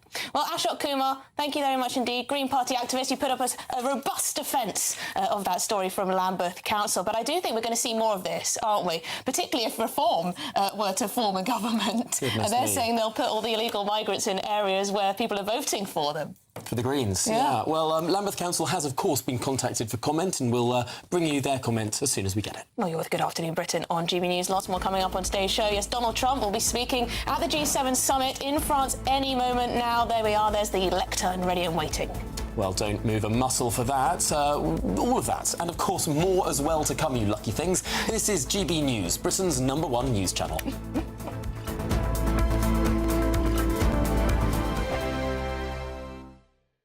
Hello, good morning. Welcome to your latest GB News weather update brought to you from the Met Office. Sunny spells for many of us. Quite a lot of cloud around though, and it will feel quite humid, particularly across the south. There's also a risk of rain, mainly where we see this weather front. It's a waving weather front, so the rain will come and go throughout today, but it does bring a risk of some heavy downpours. We did have some showery rain overnight across parts of England and Wales, and that risk continues, but it does look relatively light. There's also a risk of showers as we look further north and west, parts of Northern Ireland and northern and western Scotland in particular. That risk will remain through much of the day, though again the showers won't be particularly heavy. So quite a lot of brightness around, and it will feel rather warm and quite humid in any sunshine, with temperatures climbing towards the mid-20s in the southeast.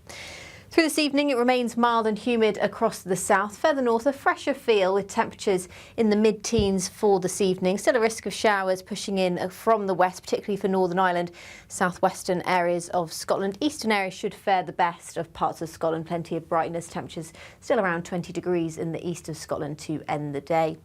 Further south, you can see there's quite a bit of cloud around across more coastal regions in the south and west. There will still be some clearer weather overnight. But it is going to be a humid one, particularly across the south coast. Temperatures holding up in the high teens for some areas, so pretty close feeling overnight. Further north, it will be a little bit fresher, but some heavy rain pushes into parts of Northern Ireland and later on in the morning into Scotland. So it's going to be a bit of a wet start for the northwest with some quite persistent and heavy rain. This is this waving front returning from the south and west to bring a very wet day to parts of Northern Ireland, much of Scotland. Some areas of northwest England as well could see quite a bit of rain throughout Thursday. Comparatively much drier though further south, and it's going to feel quite hot in the sunshine with temperatures approaching 30 degrees in the south and east. Have a great day. Bye-bye. Thank you, Britain, for the thousands of you who are becoming friends of GB News each and every week.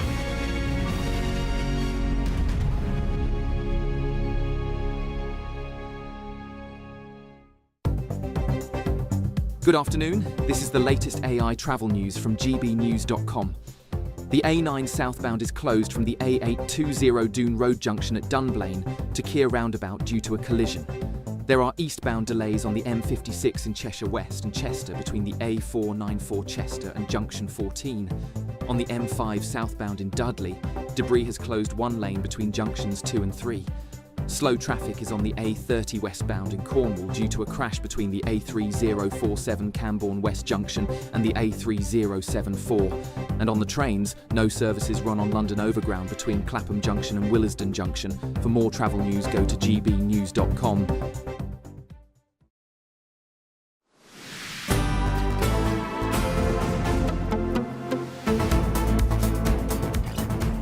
Good afternoon, Britain. It's coming up to 20 to 3, and we're expecting Donald Trump to make his big valedictory speech there at the G7 in Evian, just on the Swiss border with France. Yes, he'll be taking questions from the press. And what do we know about Donald Trump is that he's very happy to take every single question under the sun, and these things can go on for an age, can't they? Catherine Forster's here with us in the studio as we warm up, build up to this press conference. Yes, I think it's all gone pretty smoothly so far. I mean, he has left G7s early before now. I think he left early last year, and we know he's staying till the very end here. And also, I think a masterstroke by President Macron of France, who has invited him to dinner at the Palace of Versailles. He's very excited about that because he said it's not just gold leaf, it's the real deal. So, and also, they weren't planning on releasing a sort of joint statement at the end because they didn't think they'd be able to get an agreement because of the stance that Trump has previously taken on Ukraine. And yet, somehow or other, they have managed to put out a joint statement talking about, continuing the support for Ukraine. So I think they will feel that Donald Trump is coming back to a more supportive position of Ukraine. Of course, the EU and America are no longer paying for weapons for them. And in terms of the Prime Minister, well, he hasn't had a sit down. We've seen some very awkward-looking video bits where he seems to be sort of left out. But as he's quick to say, he had sat next to the president for dinner on Monday night.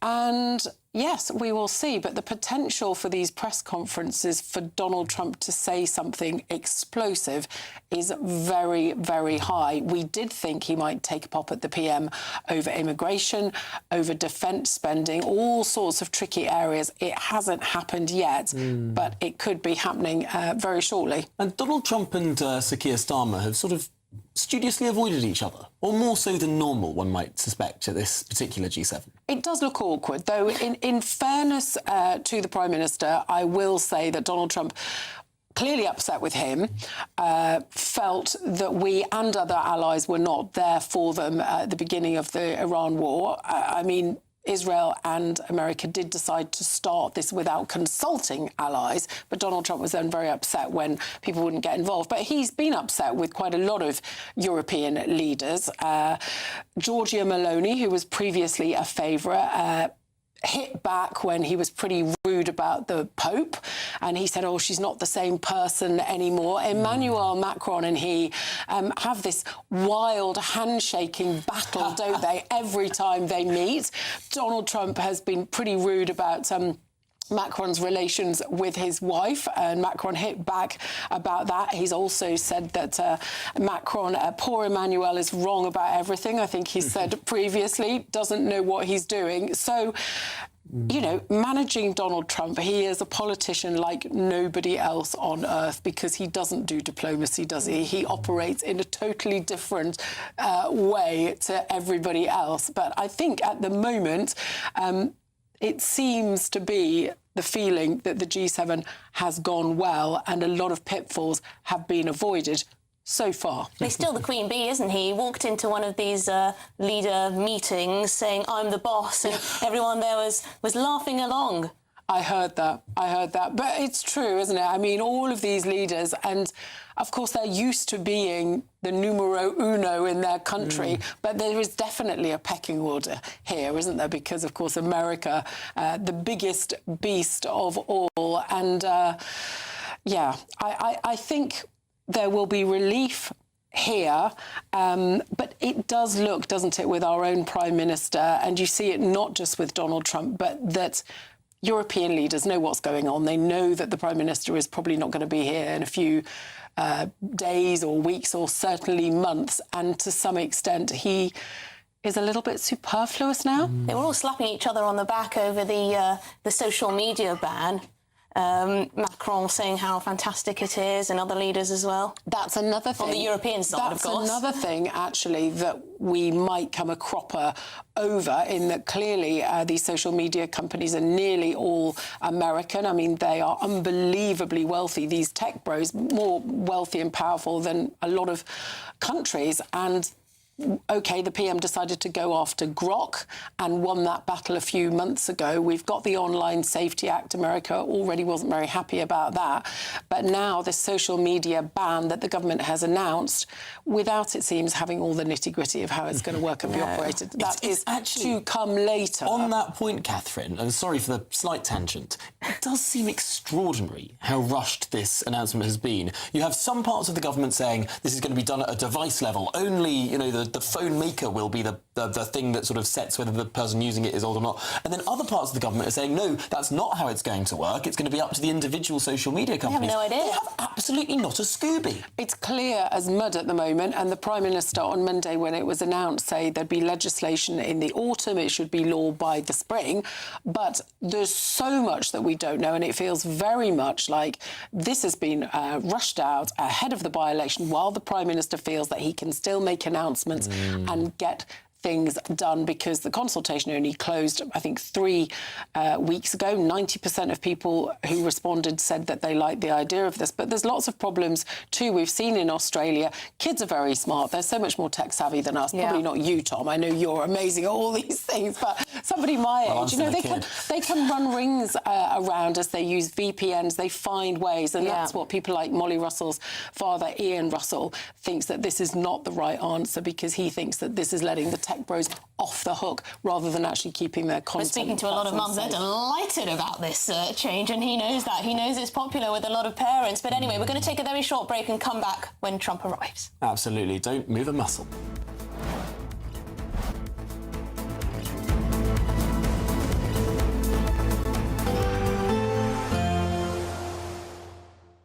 Ready to soak up that holiday sunshine? Won't we need some cover? No worries. All sorted. All Clear Travel Insurance sponsors GB News travel destinations forecast. A lot of heat developing across Europe at the moment, and over the next few days it will be increasingly extreme for parts of France, Italy as well as Spain as far as temperatures are concerned. Less hot for Greece. Low 30s here with some showers, 1 or 2 showers across Italy, but you can see there the temperatures in Rome, 36 Celsius. Inland for Spain and France. By the weekend, we'll see high 30s or even low 40s in places, 10 degrees above average for the time of year. All Clear Travel Insurance sponsors GB News travel destinations forecast. GB News Breakfast, every day from 6 a.m. Princess Anne and the way that she has brought up her family is really interesting, isn't it? Because, you know, you've got daughter and son who've not taken on royal titles, who've just got on with their lives. I think now, in retrospect, we can say it was an inspired decision of the Princess Royal, Princess Anne, not to have her husband receive a Grand Peerage title, which meant, of course, that her children would just be plain Mr. and Mrs. Zara is Mrs. Tyndall, he is Mr. Phillips, and that's allowed them actually to have a much more normal life, not being in the necessary glare that attaches when you have the HRH prefix to your name and become a duke or a duchess or whatever. And yes, they have had great lives in the private sector. GB News, the People's Channel. This is GB News, Britain's news channel. Dorothea, how does it feel being here today, joining other veterans? It's marvellous, because for years after the war ended, nobody knew that women had even done anything during the war. And also, they suddenly discovered that, good heavens, women have got brains. They can think for themselves and for the country. And it was naturally assumed that everybody would willingly do their bit for England. And they would have. We had one purpose in life, which was to free the world from Nazism. The People's Channel. This is GB News, Britain's news channel. To a lot of people, this is just a series of names, and they are to us. But suddenly we come to a name, and we knew that guy. This one down there, Daddy Circus. I served with him. I know what a lovely man he was. Terrible waste that he dies. There's another guy, Lieutenant Fraden, who was my signals officer in the 2nd 4th Essex. Was transferred to the 2nd Essex when we were transferred to the Dorsets. He got killed by a sniper. What a wicked waste. Wicked waste. And then the powers that be are warming up for another one. Doesn't make sense. I bet God above is regretting giving man his free will. That's all I can think. GB News, the People's Channel.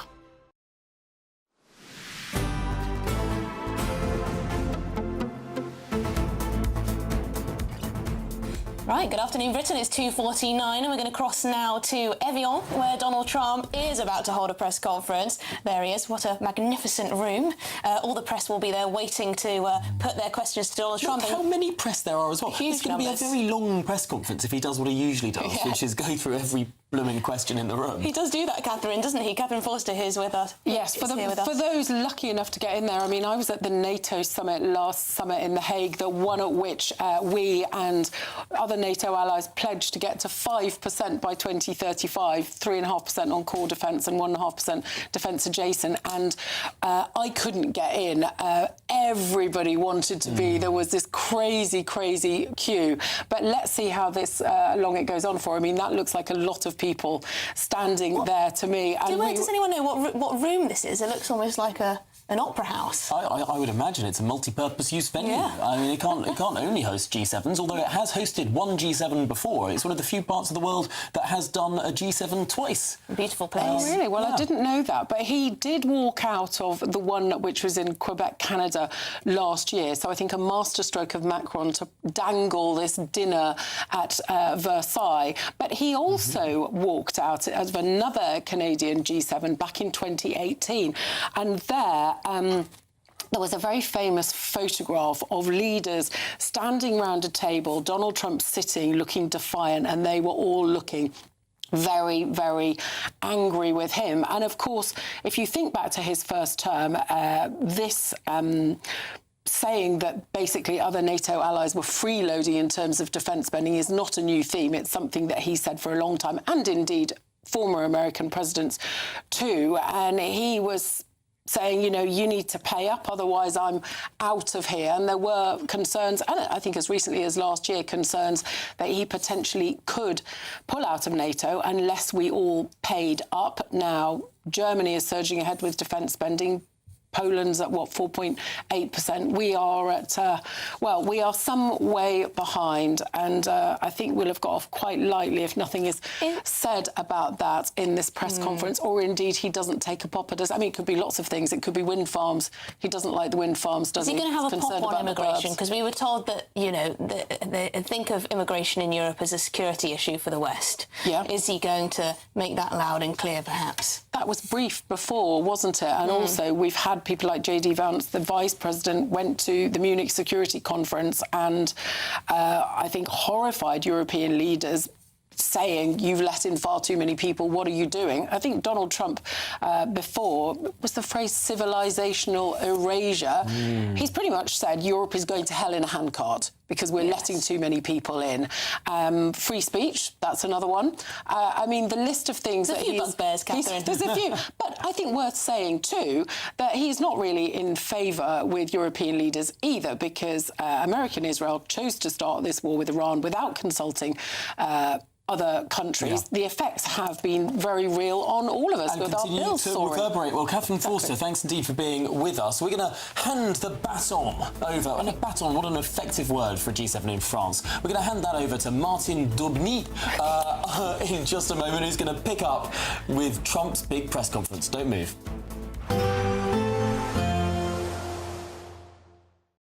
Today, clouds overhead. Total zen within. Boxed Solar sponsors the weather on GB News. Hello, good morning. Welcome to your latest GB News weather update brought to you from the Met Office. Sunny spells for many of us. Quite a lot of cloud around though, and it will feel quite humid, particularly across the south.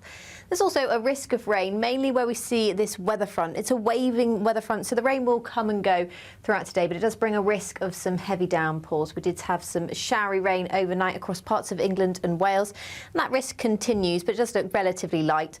There's also a risk of showers as we look further north and west, parts of Northern Ireland and northern and western Scotland in particular. That risk will remain through much of the day, though again the showers won't be particularly heavy. So quite a lot of brightness around, and it will feel rather warm and quite humid in any sunshine, with temperatures climbing towards the mid-20s in the southeast. Through this evening, it remains mild and humid across the south. Further north, a fresher feel with temperatures in the mid-teens for this evening. Still a risk of showers pushing in from the west, particularly for Northern Ireland, southwestern areas of Scotland. Eastern areas should fare the best of parts of Scotland. Plenty of brightness, temperatures still around 20 degrees in the east of Scotland to end the day. Further south, you can see there's quite a bit of cloud around across more coastal regions in the south and west. There will still be some clearer weather overnight. But it is going to be a humid one, particularly across the south coast. Temperatures holding up in the high teens for some areas, so pretty close feeling overnight. Further north, it will be a little bit fresher, but some heavy rain pushes into parts of Northern Ireland and later on in the morning into Scotland. So it's going to be a bit of a wet start for the northwest with some quite persistent and heavy rain. This is this waving front returning from the south and west to bring a very wet day to parts of Northern Ireland, much of Scotland, some areas of northwest England as well could see quite a bit of rain throughout Thursday. Comparatively much drier though further south, and it's going to feel quite hot in the sunshine with temperatures approaching 30 degrees in the south and east. Have a great day. Bye-bye. Today, clouds overhead. Total zen within.